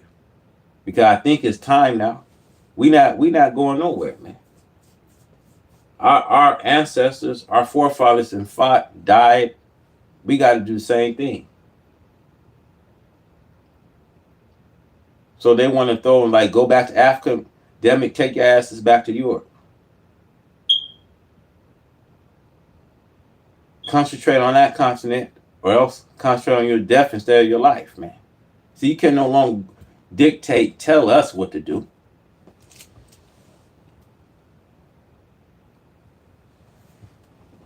They can no longer tell us what to do, man. These people have so much to say, but they should have very little to say, man. You know, I say this, fam. They should look at their own, you know what I mean, sawdust before they see your pleck. They need to see their own speck. They need to go into the mirror and see, you know what I mean, examine themselves and see how they keeping it, man. You know what I mean? Do a full evaluation of yourself.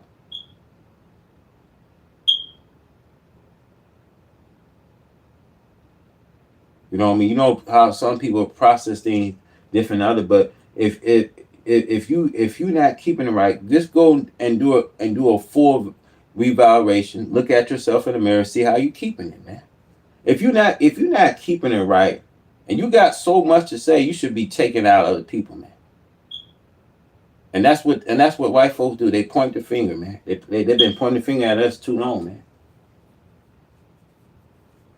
They've been pointing the finger at us too long, man.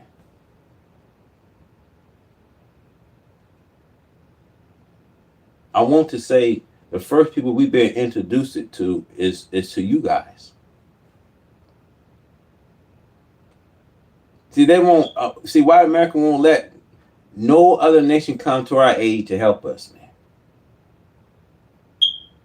See, if you go to the story of Lazarus, no one came to the poor man Lazarus.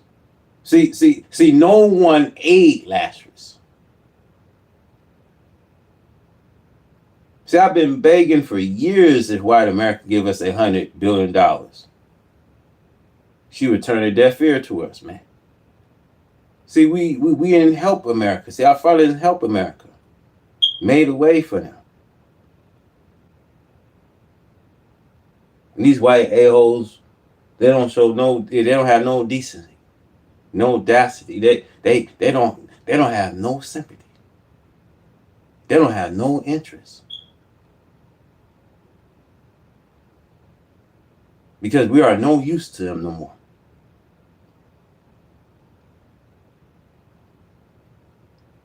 We are no more of a use to them no more.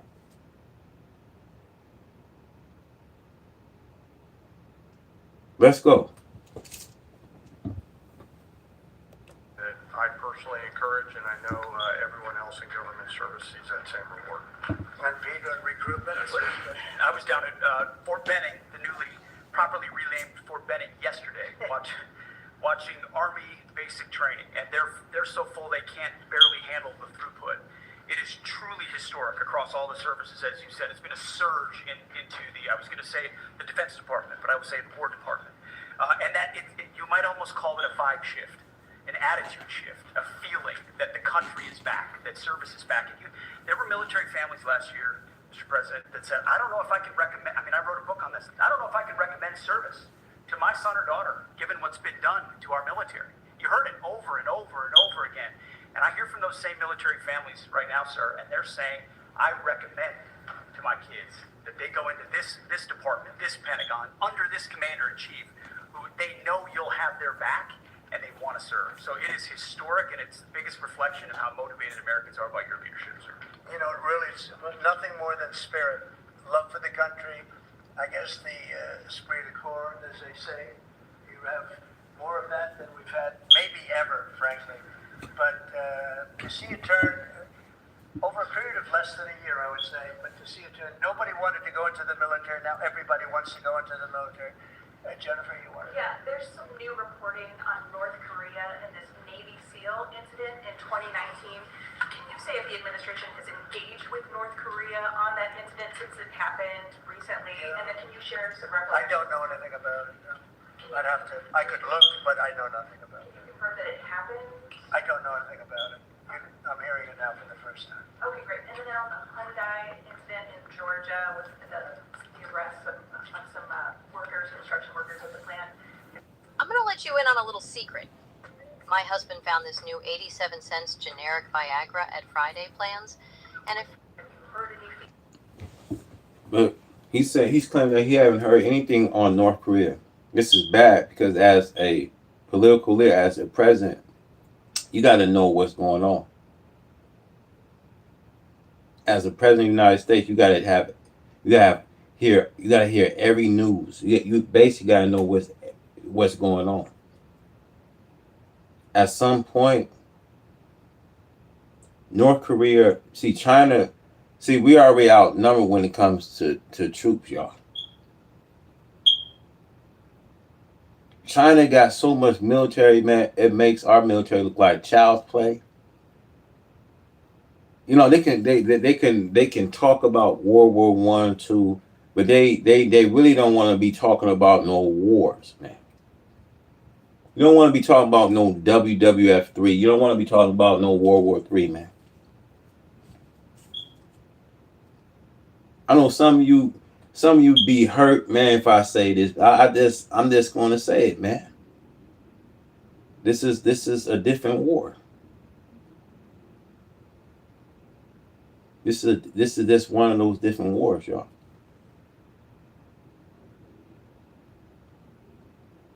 She's up, you know what I mean? She's up where she's going against Almighty God. I just want y'all to understand, man. I'm gonna say it like this. What's happening in France? France is getting a big landslides. Seismic activity is growing, y'all. Earthquakes is happening. I've been talking about these you know what I mean, these fault lines. Let's look at the Madrid fault lines. Let's look at that cassette, you know what I mean? Seduction zone, excuse me there. Look at, you know what I mean, the San Andreas fault lines. I've been telling you guys, even the Mississippi River. Just look at what's happened with the glaciers. You guys, just look, man. This is a tired buildup. When she realizing that she's going against Almighty God, all of these other 400 nations. See, it says in the Bible they're gonna be standing far because now you see all her, you know what I mean, sea masters, her cargoes, you know what I mean, her ships, all her trades, her delicious delicates, her splendors is all cut off, it's all gone. It's all gone. 1 day, 1 hour, 1 year came to pass. Right in the western hemisphere.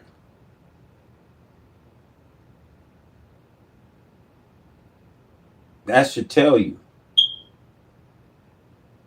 that this fight that America is having is with Almighty God.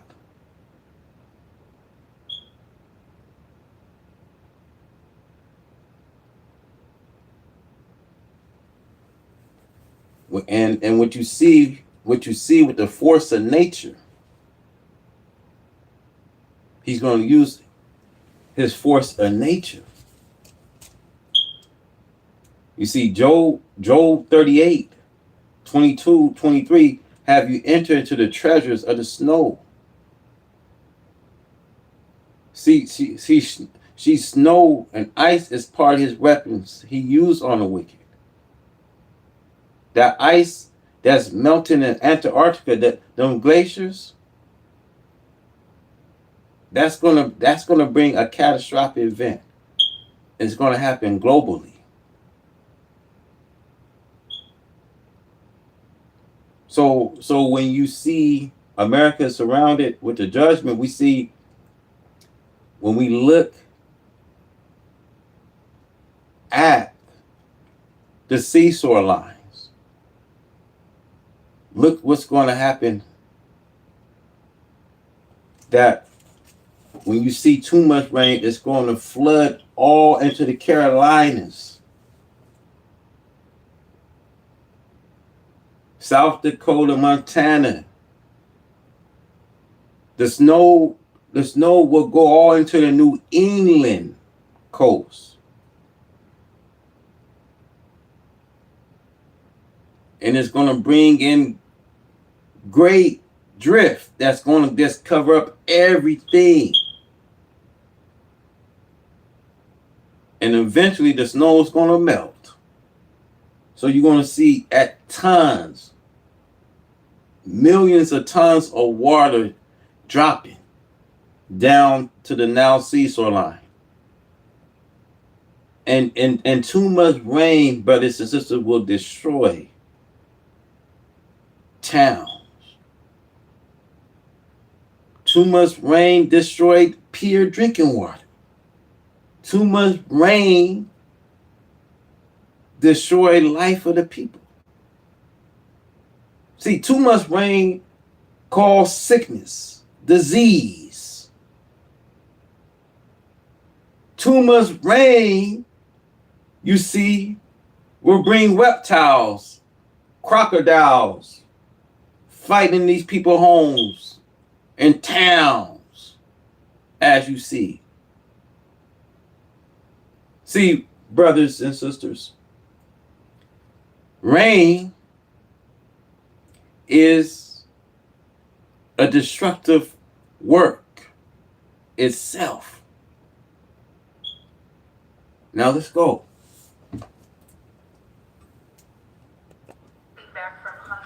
I just heard about that a little while before the news conference, and I would say that they were illegal aliens, and ICE was just doing its job. But I know nothing about the instance that happened a little while ago. There has been some pushback on that, though, from South Korea already, and of course, they pledged to invest $150 billion in the U.S. They were just here, last week. Well, and they have the right to to sell cars and things in our country. You know, it's not like a one-sided deal. Are you concerned at all about, your immigration agenda potentially clashing with these economic goals? Well, we want to get along with other countries, and we want to have a great, stable workforce. And we had, as I understand it, a lot of illegal aliens. Some not the best of people, but we had a lot of illegal aliens working there. So, look, they're doing their job. That's what they have to do. These are people that came through with Biden. They came through illegally. They came into our country. So we have to do our job. Right. The now Department of War has been involved in the crime cleanup in D.C. You've tasked Congress with proposing and passing a crime bill. What are some things that you would really like to see codified in that crime bill? Well, I think one of the things is the cashless bail. It's killing it. When that came out, the first time, that's when you saw the real big crime start to happen. Cashless bail, what a disaster that is. You murder somebody, you don't have to put up bail, and you go out in the street and you murder somebody else. That's what's happened. It happens so often. And that's one of the things. And other of the things you're reading about, it's a standard, but just a certain toughness. I have to say, one of the elements of fascination for people over the last period of time has been what's happened to D.C. So we've gone from one of the most dangerous cities in our country to what they call a safe city. It's a totally safe city. In fact, I set up dinner in Washington, D.C. next week. I wouldn't have done that, to be honest. I would have had an obligation not to do it before I came into office, or even at the very beginning when things were so corrupt and so dangerous out on the streets. So Washington, D.C. has had virtually no crime. We even have a mayor that's admitting to it, and she's a liberal Democrat, in all fairness. She's a person that hasn't gotten exactly along with Republicans over the years. And she said she's never seen anything like it. So Washington, D.C. is a totally safe city. We have virtually no crime. It's gone from the most unsafe city in the United States, almost, just about, to one of the safest cities, maybe this. Now, if Washington is a safe city, then why did Trump declare martial laws to come? Why did he have an encampment with homeless people and move them all out? Why he still got the National Guards? See, I say this to you guys, man. Washington, it's a state where you get, you get people who would like to come to Washington and visit the Capitol. So their job is to make Washington safe and have people to come to Washington. My mother, she worked for the housing authority. She's a commissioner from the housing authority, and she goes take her trip into DC. So I know for a fact, what they got to do when it comes to Washington. Washington, Washington was always a state where he had a lot of homeless people. Washington, not only that Washington is really bad. Washington is out of the top 10. Washington is one of the states that have a high percentage of HIV, people living with AIDS, because there's a lot of homelessness in the state of Washington. So Trump has to make Washington, feel like it's safe for people to come, man. People actually come to Washington. They actually come visit the White House. So to say this, when Trump had deployed military troops, man, it was just to get all those people out the streets. Even Trump says, man, he said we got to get these stinking, nasty, homeless people out the streets. The city of their mayors, man, they said, well, we got places to house, but where are they housing them at? They think how many arrests was made on that night. How many people went to jail? How many looting was going on? How many looters they had looting the streets? because you've seen such chaos. See, Washington is only a safe, place for them and whoever will come visit that White House. That's why he can put out this consent and tell people that Washington actually is a safe place to go.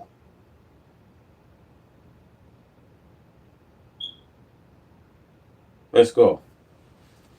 The safest city in the United States. That's a tremendous compliment to our military, what we did. The National Guard's done a fantastic job. Yeah, please. Mr. President, can I ask about Florida real quick? Florida House Speaker Dan Perez was at the White House yesterday as part of the leadership summit. Yes. I understand you met with him separately. Mr. President, what you should talk about, and also, did you explore him running for Florida? We didn't talk about that, but he's done a fantastic job. He's respected all over the country, really. He's a leader, and he's done just a fantastic job. We didn't discuss anything having to do with his future. I'm sure he'd be very good at that. My second question, Alcatraz, sticking with Florida, a major ruling appeals court blocked the federal judge's order to close it, and it can remain open for now. Your reaction? I think they've done a fantastic job in building it, the governor and everybody else that's been involved. It's an incredible facility. It's housing people for usually a very short period of time before they get brought back to their countries. As you know, we focus on criminals before we focus on anybody else, and we're taking thousands and thousands of criminals out every month out of our country, some of them murderers. And I think Florida's done a great job by building it, and whether it's Alcatraz, or anything else you want to call it, I was there. I visited with the governor, with other people. I guess Nikki was there. Tom Homan's been there a lot. A lot of people have been there. It's an amazing facility for what it is. It's not a hotel. It's not supposed to be a hotel, but they've done a great job with it. And I'm very happy with the judge's decision. You also mentioned Venezuela. I want to ask one more follow-up question on that. Today, we're going to put an end to that so that when Americans try to realize the American dream of owning a home, they're able to. Who's coming in from Venezuela or anybody else or any place else, it will be tough.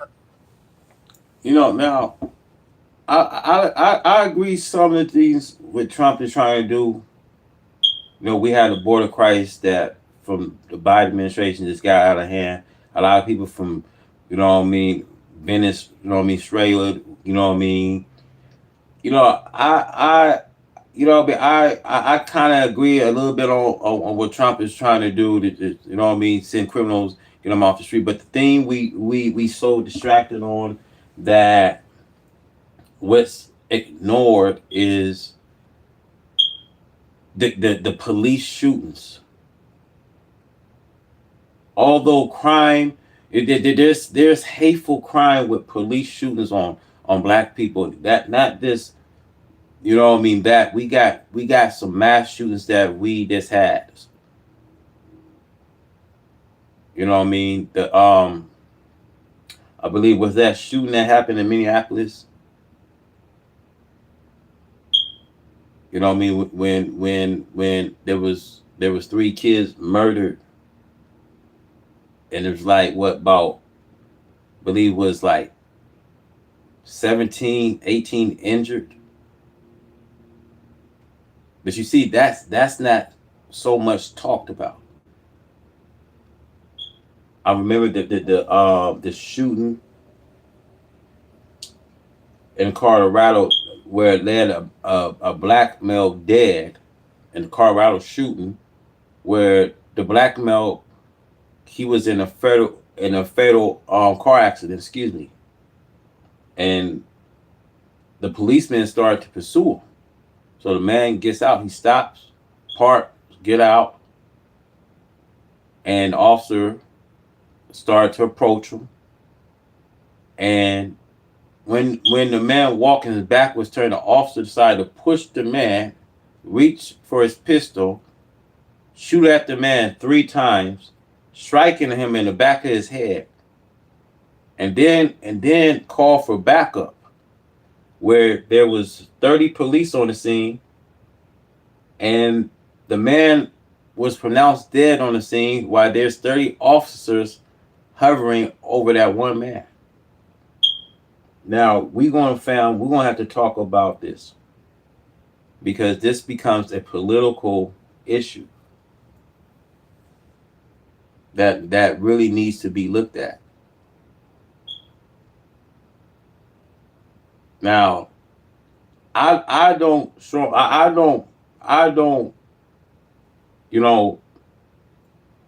promote violence. I don't condone it.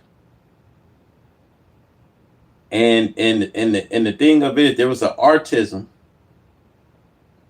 I believe she was 6 years old.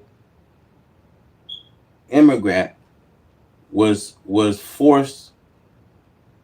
They was forcing her to get out. I mean, she lived in the United States, and it was forced to get her and to move her back into a country where she was a United, you know what I mean, a United States citizen. You know how wicked things is we see. Where you got to understand what people out here fighting for, man. Where people out here was protesting for. This thing becomes a real fight. It becomes a serious fight. You got to look. Not only he's deploying heavy military, but he's doing this because, you know, when you can't stand people protesting for rights that these people don't even have. Picture your rights here being violated.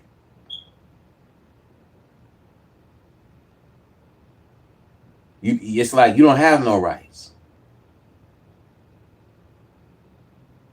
And when they start seeing so many people, that's when he decided, yeah, I got it. You know what I mean? I got to take back these streets. And when you see, this is why I say this. This is why I cry all night long to my people. I cry all night long for my black and brown people. Because when you do things to make them continue to send out heavy military, now, you know, I know your pain. Because your pain is my pain. And I know, you know what I mean? I know there were going to be some people, because there was always a band of Israel went out to fight. There was always a small band that didn't fight. I know exactly your pain. I know what my people go through. I can just feel the pain. I can know why people are out there doing and looting and things like that, because they got families they got to provide for. They got families they got to get back to. I can understand. I can understand with the massive, you know what I mean, layoffs, people jobless. I can truly understand, my brothers and sisters. I can truly understand your pain. I can truly understand. I can really understand his Trump's great beautiful bill he signed. You know what I mean? Everything that was on that bill. I can see how it's affecting a lot of my people.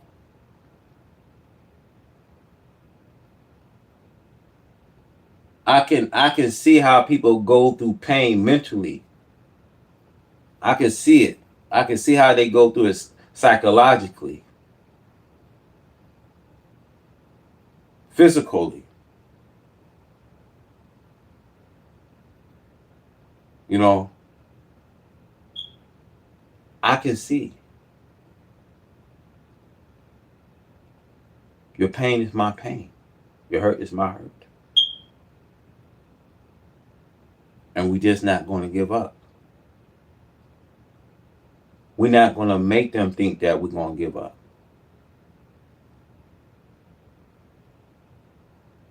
Because they want us to give up. They want us to leave. That's what they want us to do. They want us to pack our things up and leave. Why you think that they're trying to make this unaffordable for you? So you can pack up and leave.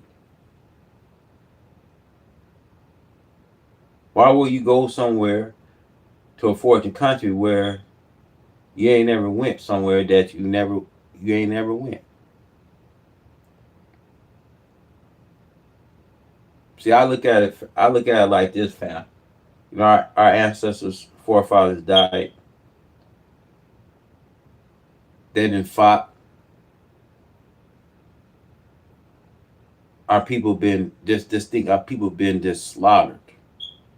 You mean tell me we just gonna be just getting a passport and just hurry up and do them a favor and leave? Nah, we're not gonna leave because this never been our fight.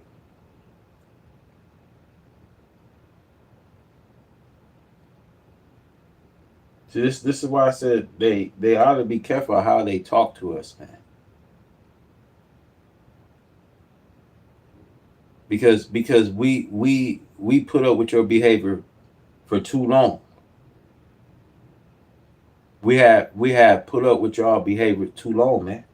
So I think this is why I said I think how they should be very careful how they talk to us, how they approach us. Cause we never been no like threat. We never go around using a gun on them, going to their side and their neck of woods to use a gun. But we so quick to kill each other. But we not aggressive to kill you. They ought to know that, you know what I mean, that gun hurts, man.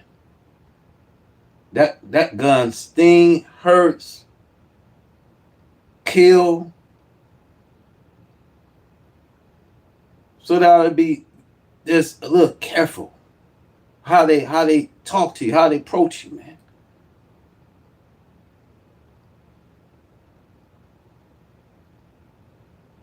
They should just be careful. Because this is what the Bible says.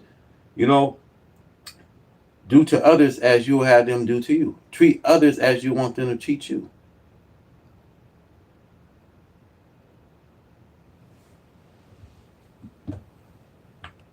On that, we don't want human trafficking. We don't want to see people coming in where they open their prisons from all over the world and they dump their prisoners into our country, which is what they did in the Biden administration, where they took insane asylums and places that held people that were seriously mentally ill, mentally incompetent, mentally dangerous, and they dumped those people into our country, and we're trying to get them out now.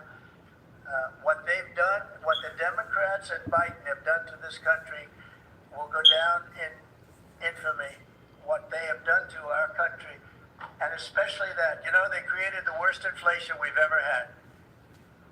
That's nothing compared to what they did with the people in our country right now. And we're getting them out, and it's not easy when you have the liberal judges destroying our country. But we've won them all. We've won it all. Ultimately won it all. Hard process. It should be easy, and we know who it is. We know exactly who we're looking for. We had 11,000 murderers dropped into our country. We've gotten a lot of them out.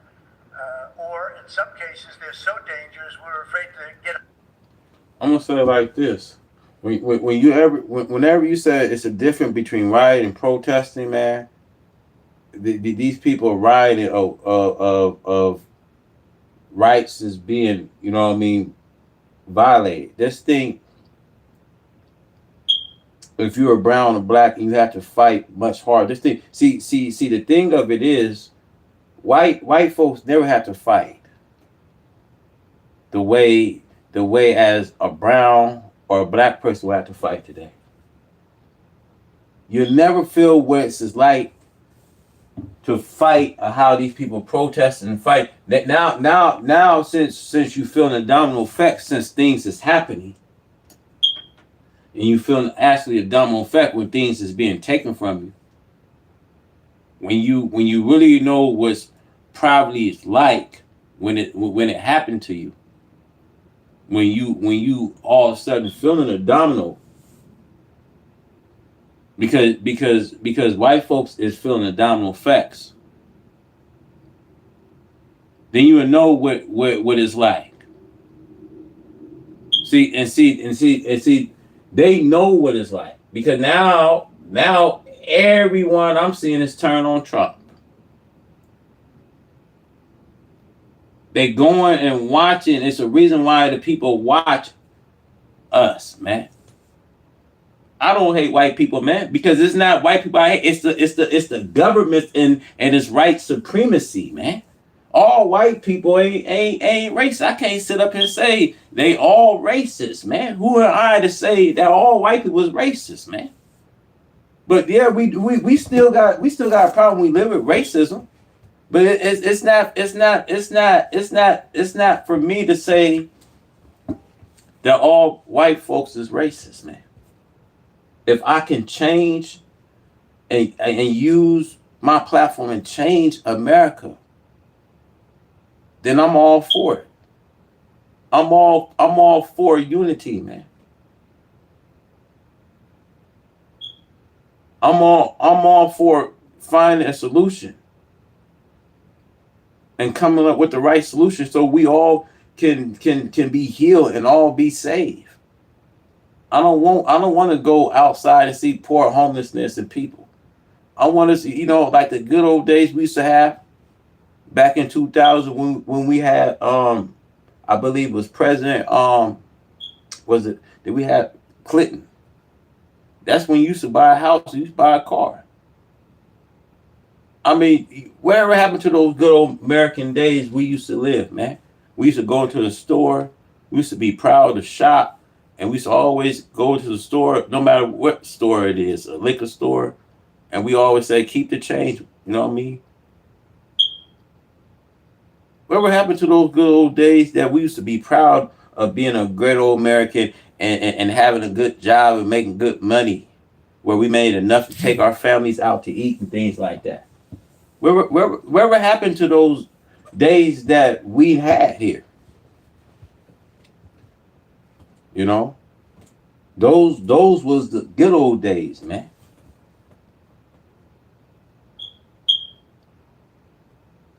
So this is why I say today, man, how can America ever become great again? See, because they got so much money to take care of American people to bring less stress.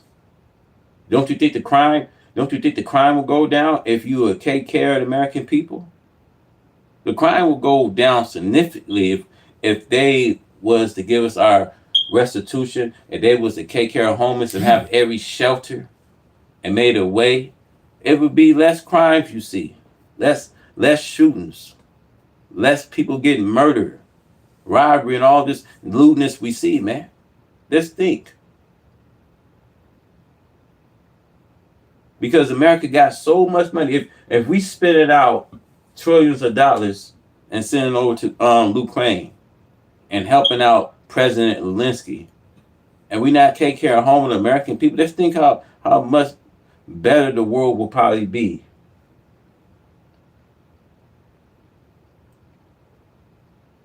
I'm not trying to sit here and say money make the whole world go around, but I'm just saying, just think about it. Let's think about it. It will put the world in a much better place. Yes. It will put the world in a much better place, man. People won't have to be so angry, so stressful. See, a real American, you know what I mean? A real American comes where we come where we help one another, man. I come from no matter if it's private I came from, you know what I mean? We always come where we help one another, man. We lift each other up, man. We don't be divided and hate each other, man. This shit make me want to have a tear in my eyes, man. We don't live for those kind of things, man. We live to help lift each other, man. You know what I mean? It hurts me to see how this world is today, man. To see how long we have, man, because they could easily straighten it out. they could actually easily straighten this out for us, man, and make it a way, make it easy for everyone. But they're not going to do that, man. I hope whoever's hearing this, for the 15 of you guys here, I hope you guys share this video, man. Share some where it can be, you know what I mean? It can be shared where someone can hear and someone can get it real out there. The YouTube algorithm can pick it up on where it can get out there, man.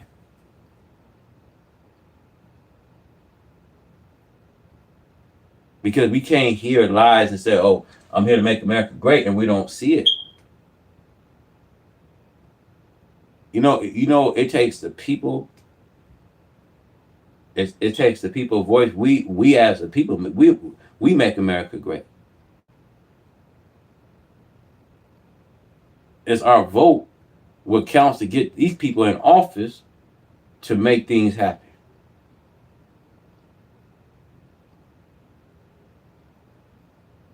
It's our vote to get these people in office to make things happen. If they're not making things happen, then we need to look and stop voting. If things ain't happening, if things not happening in the interest of American people, if things ain't happening for it, why are we sitting here voting? Because when they say your vote counts, right? Your vote actually counts, right? But we are already seeing it haven't solved, you know what I mean? It haven't solved our problems.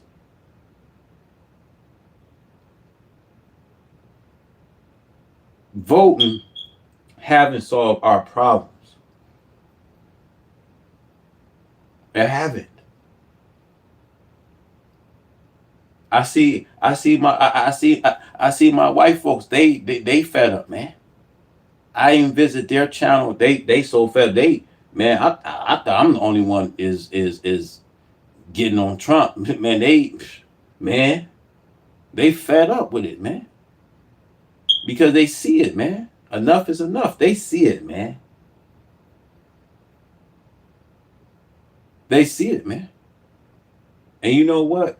When the Civil War take out,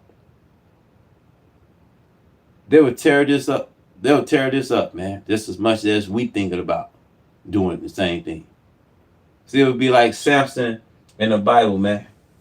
He didn't care whether to be any civilization left behind him or not. Samson was willing to get even. Yeah, he was willing to get even with his mockers and accusers. But I said, when you see a civil war, you don't see, you know what I mean? You don't see white folk would join us, man, because they tired. They tired, man. And like I say, man, there's only a reading of the people going to be saved in this time, man. And I want to say this to my black folks, because you are very special to the Lord creation. When I looked in Chicago, I remember that when the minister Louis Farrakhan was giving a speech in Chicago, and he went into Chicago using black Pharaoh, giving the black people the fruit of Islam. It is you black people in the South and the West shooting each other, killing each other.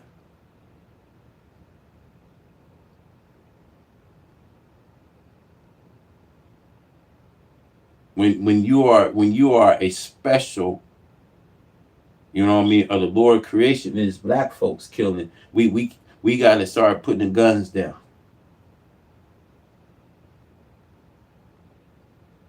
Because you know worse of what he made you. This is why he named you a beast. There's 3/5 in a human. There's 3/5 of a human, and he calls you a beast, from an anti to an immortal. So you're a beast. So when you are a menace to society, you are a menace to whom? See, you administer yourself in kind. See, this is why. Whenever we give them permission to send, you know what I mean, the national, you know what I mean, guards into Chicago, it's because you see black on, you know what I mean, killings. That doesn't really stop, man. So how many people that we see in Chicago, Illinois, mock God?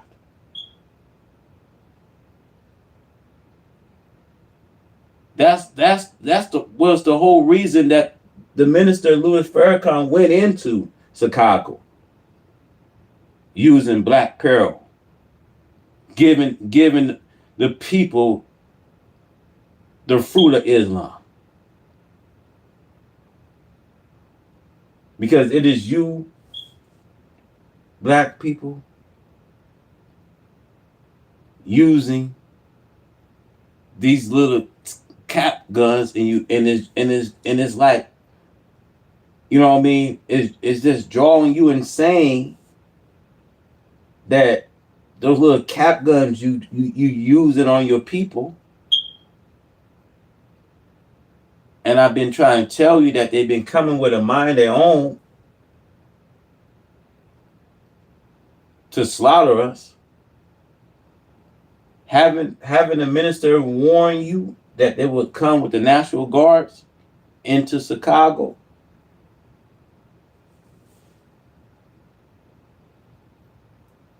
I've been saying that they coming to declare martial law.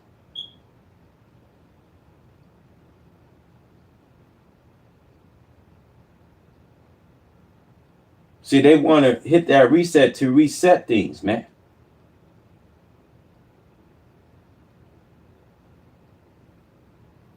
Trump is declaring martial law. He want to see how the people going to act, man.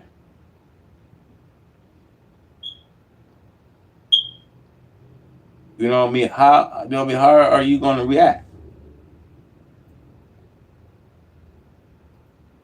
See, once a beast, he's a beast.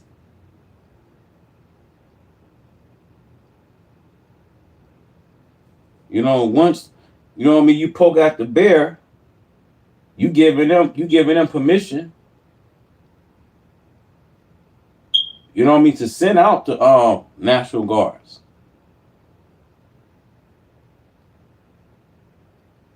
See, this is why our problem need to be solved. Instead of the God of righteousness, the God of freedom, justice, and equality. Our problem got to be solved.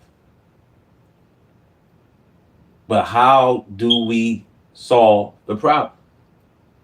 Because I tell you, many people don't talk like this. Many content creators, YouTubers, they don't talk like this, man. Because you know why? A lot of people get paid on YouTube what they put out, man. I haven't got nothing. I haven't got nothing. You know why? Because I love speaking the truth. I haven't got nothing. Nothing for my works. But you know what?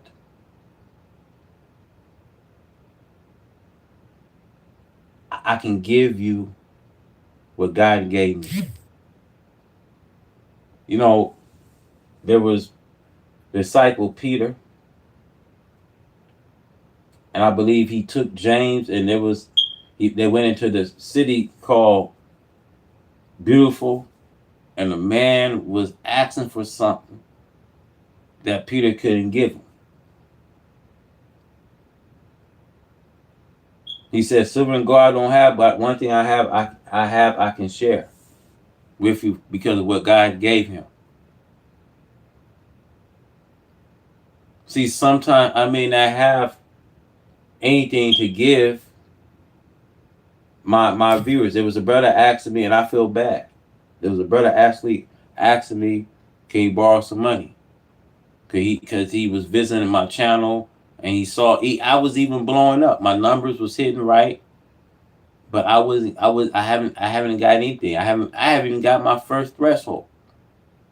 I haven't made my first threshold. So he was asking me, and I feel bad because I couldn't give him anything that I didn't have. But I can give you what God gave me, because that's how much I love you so much to give you this information. And you got to understand what we up against. See, we up against a Goliath, the beast, the giant of the earth, America. See, when you see the sword within and the sword without, you see trouble seems to have no end.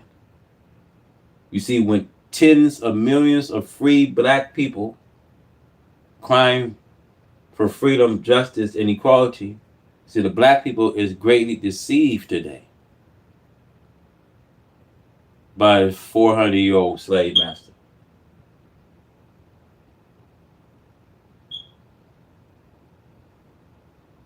See, and when the black people begging for some crumbs,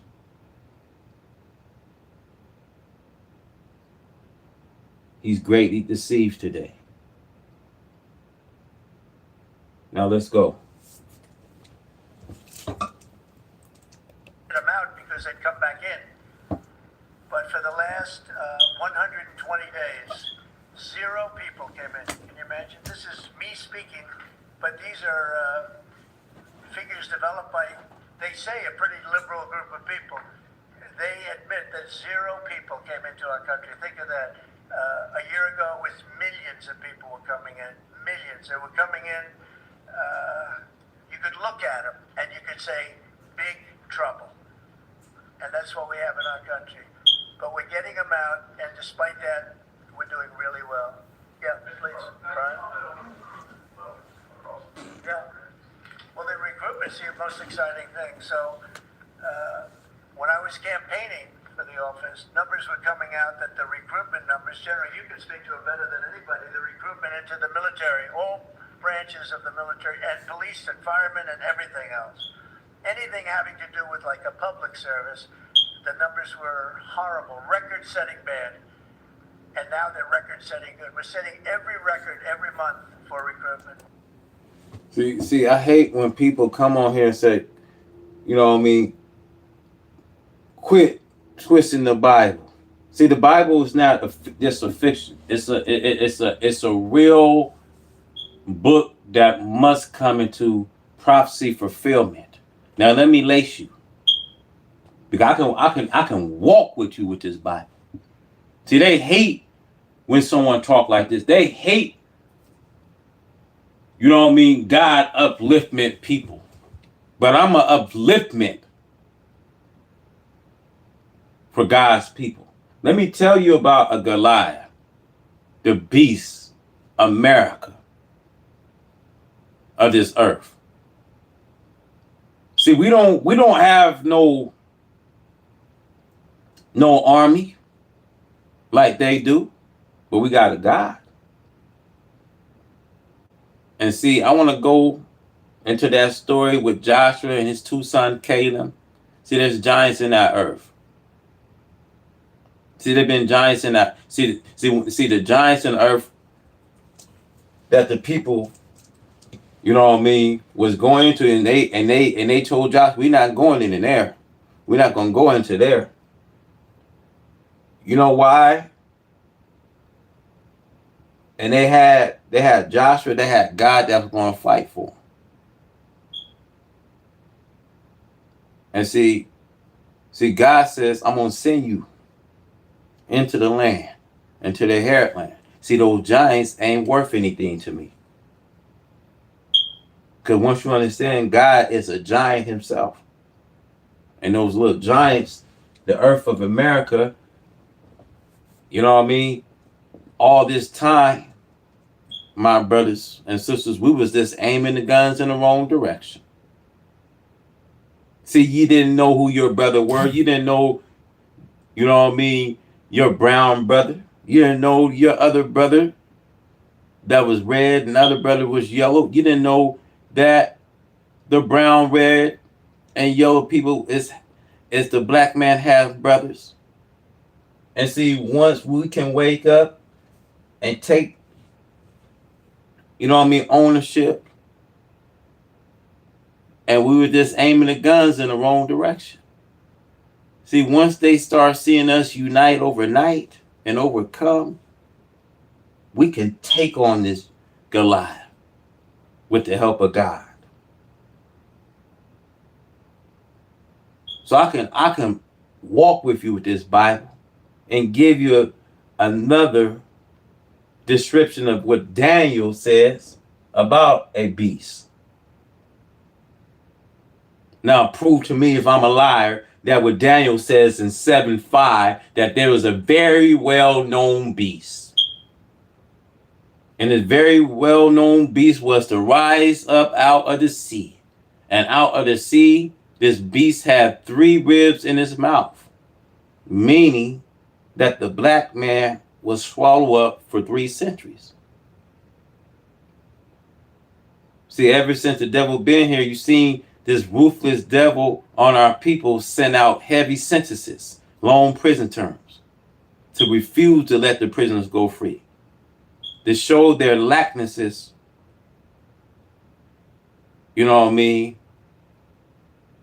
of trying to help the so-called Negro. Because of his subjection, his ruthlessness. And see, this is why American Latin is heavy sentences. This is why they built these concentration camps, prison house, jailhouse for the black man. This is why, it says in the Revelation, she is a cage for every hateful bird, a home for every hateful human being. See, if you learn by her, and if you follow her, and you learn by her ways, you're going to follow her ways. This is why Revelation, tells us 18 verse 4, it says, "Come out of her, my people." So you must not learn from her. You can't learn from her ways. How many of our people continue to let the white man trick us, use us as a playing toy, as an instrument, as a tool? We nothing but an object to his occurrence. Now, if you're gonna want to continue to allow him, to dictate to you, and you allow him to make a use for you, we see the only thing, I want you to understand, when they don't have no interest, when you start making yourself useful for them, then they're gonna start feeling that they can humiliate you, do whatever they want to do with you. Let me bring out the facts. Now, there's black cultures we have in the entertainment, world. Half of our black youth in the culture been sold out. They didn't risk their life, to get in the industry for fame, fortune, man. Some of our black people been turned out, man. Where Hollywood, if you go, they'll turn you out fast. They make you a punk fast. If you're not knowing what you getting yourself up into, they'll make you a punk so fast, man. Don't think for a second why you think all these people are up. These people are getting shots at a Grammy Award. You don't understand. You have no clue of what took our people to get where they at, man. You have no clue how they use us. They make you their bait. They make, you know what I mean? They, you know what I mean? They make a punk out of you, man. And try you in long skirts. And man, it's sick. Look what they did with Will Smith. Quincy Jones, Medea had him. Look what Dwayne did, man. Turn him all out, man. Made him flamboyant. Come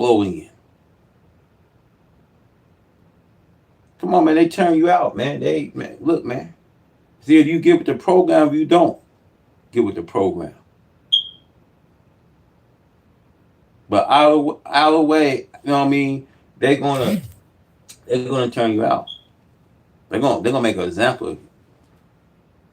Why do you think they want, you know what I mean, have these cameras, man, at these parties? You know what I mean? Look, I tell you guys, man, it don't take you to have no kind of school, no kind of diploma and degrees.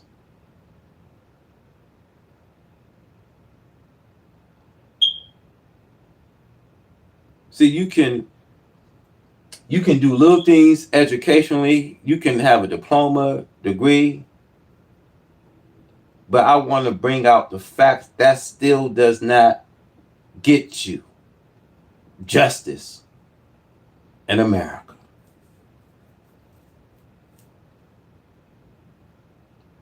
It don't get you justice in America.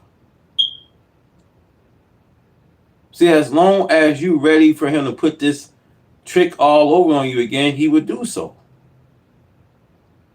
See, in the industry, you know what I mean, in the industry, man, all these other people holding on, man, because they know there's a lot of these artists going bankrupt, and they don't know where their next bag gonna come from, man. They getting old. You know what I mean? They what they do, they make you no use. You no longer no use to them. So you know what I mean? What they do now, they go back to the drawing board. They look for newcomers. See, I myself become a newcomer in the industry because of my name, y'all. They want me bad. Hollywood want me bad, man. Yeah, we want you. His name is so, you know what I mean, unique. Yeah, they've been dying for me to get into the red carpet. They make things, man. They make things sound good, y'all. You know what I mean? I was invited to this party. They said the food was covered up in blood, man. What kind of stuff is, you know what I mean? It's this, man. The food, y'all. They said the food will be covered up with blood, y'all. See, look, man. I don't want to be. Look, I do not want to be involved, man. You know, my hands will be so tied up with God, man, to trade. You know what I mean? My hand and these people is offering me an invite to, you know what I mean, have my hands with blood to be held accountable for what God didn't put me, you know what I mean, to do. I'm telling you guys, man. I'm glad you guys listen. You know what I mean? But Hollywood, I'm telling you guys, I was offered, had invites. They wanted me. I mean, they still wanted me, man. They wanted me to go in this industry, man.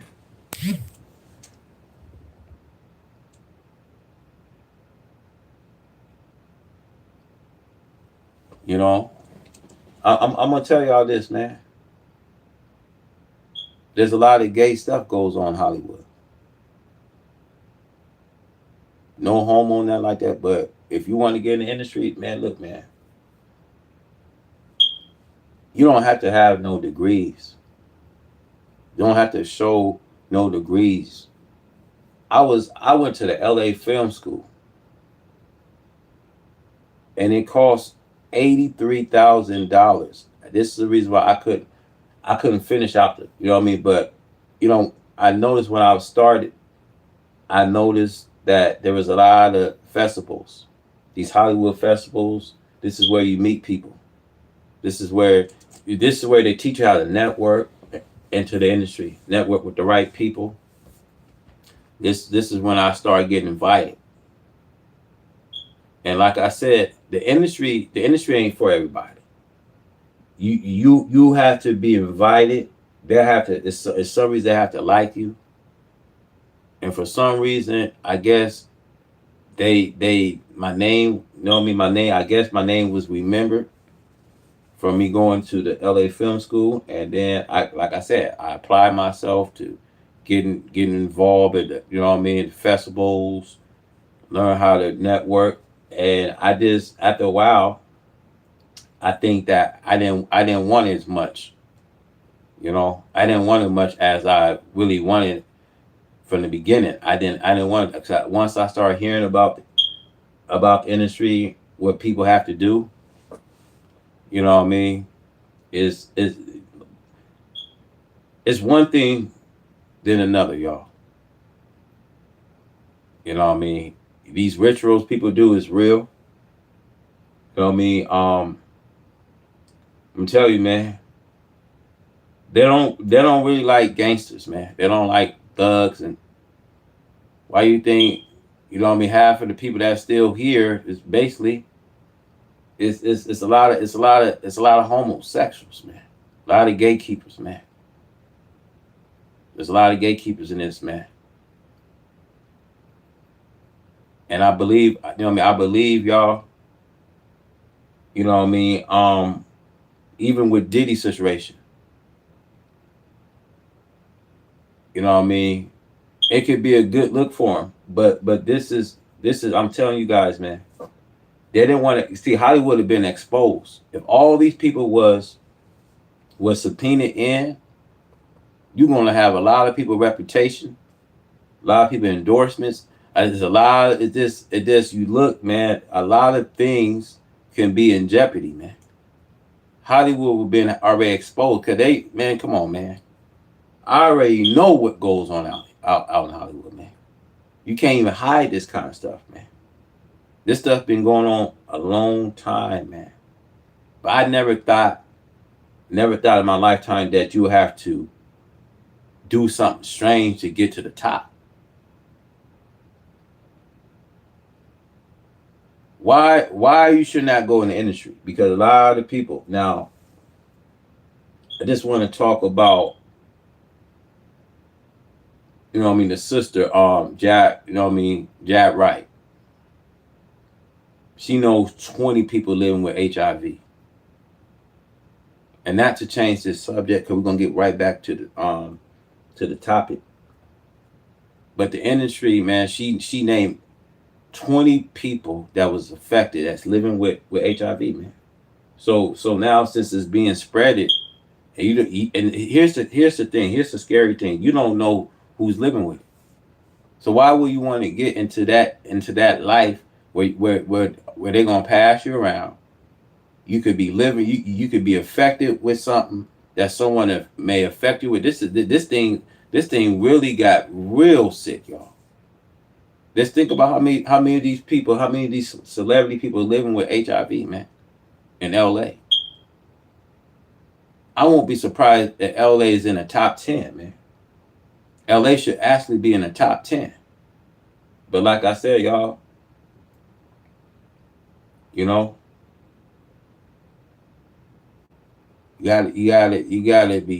be careful. See, you gotta be careful of what Satan offers, because he can offer you. When you make that agreement, you assign yourself to make agreement with death. You assign yourself to make that agreement with hell.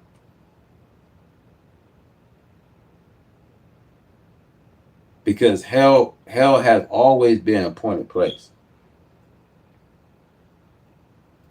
Why do you think that, they got these 24-hour TV shows, talk shows, talking amongst you about your sexual desires, about your sexual preference, if his plan's not to get you to join them? Why do you think people are so quick to have these 24-hour talk shows?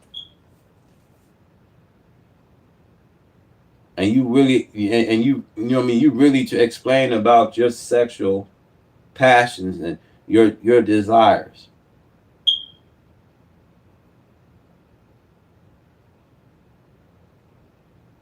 Now let's go. We're packed in the Army, Navy, Air Force, Marines, Coast Guard. My beautiful I love Space Command. I love Space. I see Space Command, but Space Force has been. We've got a waiting list of people wanting to go in. A year ago, especially a year and a half ago, when I took the lead in the polls, which was very early, it really helped with the recruiting. And when I won from November 5th on, it's been amazing. And over the last 4 or 5 months, we're just packed. It was very hard to get police officers. Now the departments are loaded up. Everyone wants to be a policeman or woman. So it's been a great thing. Jenner, do you want to talk about that? Sure, as you said, serving our nation is an incredible gift that we give, and the reward on that gift pays back exponentially year over year. And I think the young people of America are seeing the importance of service, and whether it's in any of our armed services or in local police, fire, and rescue, service is an important thing that I personally encourage, and I know everyone else in government service sees that same reward. And Pete, on recruitment? I was down at Fort Benning, the newly properly renamed Fort Benning, yesterday, watching Army basic training, and they're so full they can't barely handle the throughput. It is truly historic across all the services, as you said. It's been a surge into I was going to say the Defense Department, but I would say the War Department. And that you might almost call it a vibe shift, an attitude shift, a feeling that the country is back, that service is back. And there were military families last year, Mr. President, that said, I don't know if I can recommend, I wrote a book on this, I don't know if I can recommend service to my son or daughter, given what's been done to our military. You heard it over and over and over again. And I hear from those same military families right now, sir, and they're saying, I recommend to my kids that they go into this department, this Pentagon, under this commander-in-chief, who they know you'll have their back, and they want to serve. So it is historic, and it's the biggest reflection of how most. Now I want to say it's so important to choose this God what you're going to serve. See, you're going to serve the God of righteousness, freedom, justice, and equality, or we're going to serve that old satanic God that brought our people in these kind of conditions today. Because nothing at the end of the day, gonna, come out good for you if you serving the devil. See, nothing good comes out. Look what's happening with Melly. Look what happened with the hip hop culture. The hip hop culture is already dead, y'all. Look, they all they doing is setting up the reset button, man. Look what's happening with black folks, man. You got to understand, in this time, you are no more a use to them, man.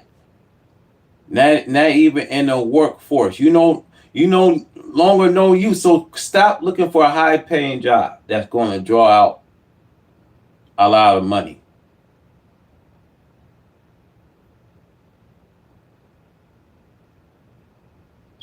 They don't have no more interest of us, man. See, we're at a time where we can just sit back, enjoy the ride. Come on home. Because God is going to bring us home.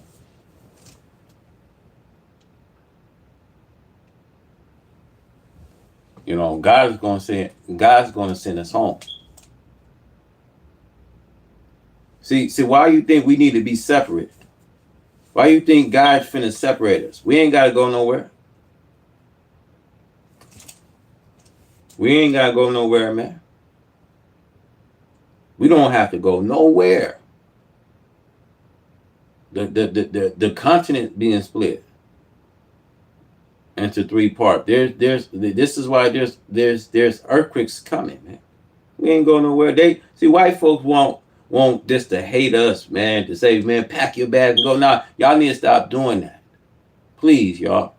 I'm not mad at y'all, but I'm mad. I'm mad at the simple fact of what the government of the United States is doing. And if you are a racist, you know what I mean, white person, if you believe in that, you know what I mean, white supremacy, then you deserve going right along. But for the most of you, I know, you know what I mean, I can't sit here and say this all white people is racist. But there's racism here in America. You know what I mean? There's racism in America. See, regardless of the fact of the matter, you may not want to believe it. You may not want to hear it. But there's racism in America.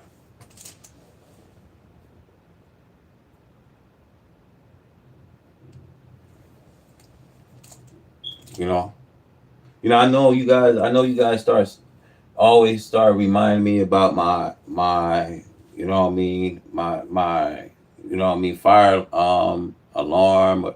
Don't pay attention to it. It's not a big deal to me.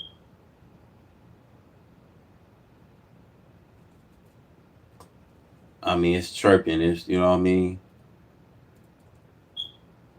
So it might be the trumpet going off, man. It might be, you know what I mean, telling me that the trumpet finna go out.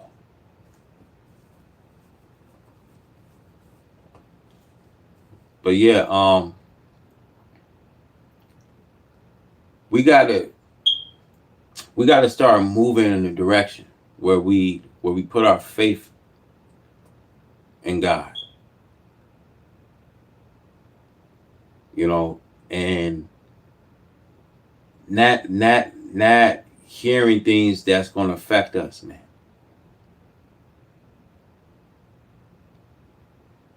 Because, you know, we heard so much stuff already, lies, and this shouldn't affect us, man.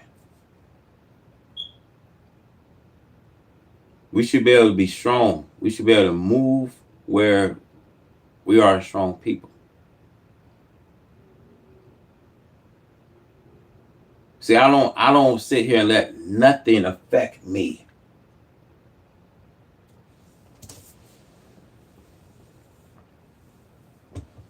Because God is for us. Who can separate us from the love of God, man?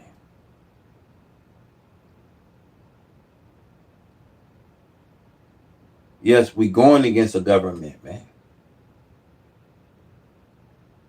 We're going against people that's in power and using their power, man.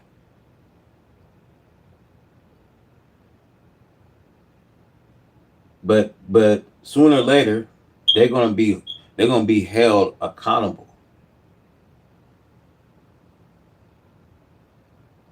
And sooner or later, they're gonna wish that they didn't, you know what I mean,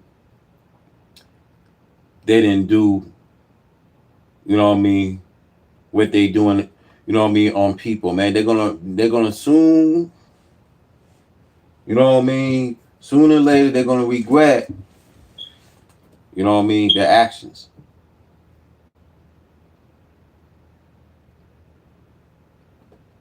Let's go. Motivated Americans are by your leadership, sir. You know, really, it's nothing more than spirit, love for the country.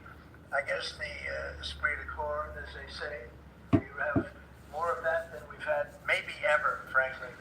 But to see it turn over a period of less than a year, I would say, but to see it turn, nobody wanted to go into the military. Now everybody wants to go into the military. Jennifer, you wanted to? Yeah, there's some new reporting on North Korea and this Navy SEAL incident in 2019. Can you say if the administration has engaged with North Korea on that incident since it happened recently? Yeah. And then can you share some references? I don't know anything about it. No. I'd have to. I could look, but I know nothing about it. Can you confirm that it happened? I don't know anything about it. I'm hearing it now for the first time. Okay, great. And then on the Hyundai incident in Georgia with the arrest of some workers, construction workers at the plant, have you heard any feedback from Hyundai? I just heard about that a little while before the news conference, and I would say that they were illegal aliens, and ICE was just doing its job. But I know nothing about the instance. It happened a little while ago. There has been some pushback on that though from South Korea already, and of course, they pledged to invest 150 billion in the U.S. They were just here, last week. Are you concerned? Well, and they have the right to sell cars and things in our country. It's not like a one-sided deal. Are you concerned at all about, your immigration agenda potentially clashing with these economic goals? Well, we want to get along with other countries, and we want to have a great, stable workforce. And we had, as I understand it, a lot of... Now, let me tell you guys the problem why America is struggling and getting along with foreign countries. Because the foreign leaders, they're not buying, American policies. Let's think, man. These tariffs, these sanctions, it's not affecting these people, man. It's not affecting China. It's not affecting Russia. It's not affecting Iran. These people are still going to find a way to move around. Yes, it might bring a slowdown on their economy, but these people going to still move around, man. See, it's just like you go to work. Like, you see people get laid off. You see massive layoffs. You know what I mean? You may not get laid off. You might not get laid off. They say you got a union, you working. You say you working, you got a union. You say you working Stater Brothers. So you might not be the person get laid off. Everybody else get laid off, but you might have to go to work.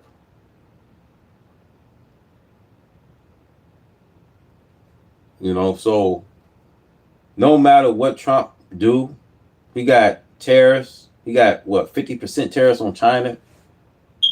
You know what I mean? He got sanctions over there in Russia and Iran. These people are still moving around, man. They still getting support.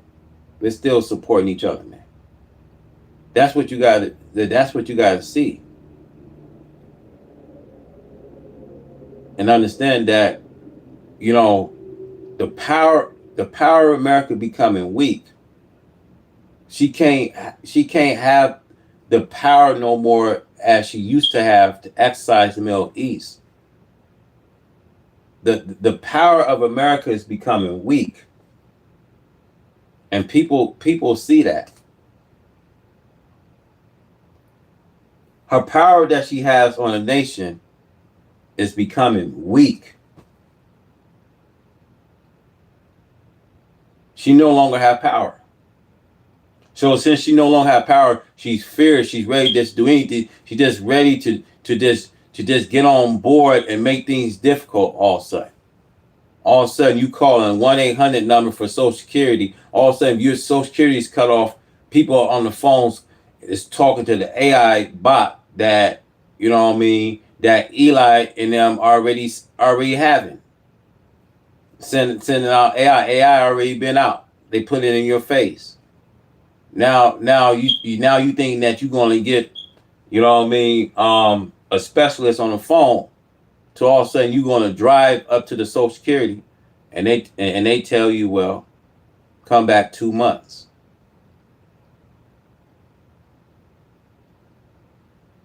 With all this in play, how long do we think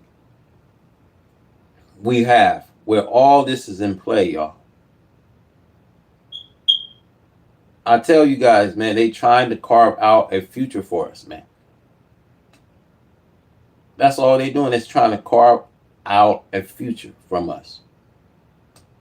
To make it like you don't have a future here. Make sure you guys share this video, man. Subscribe to the channel, man. Thank you guys for tuning in. We out.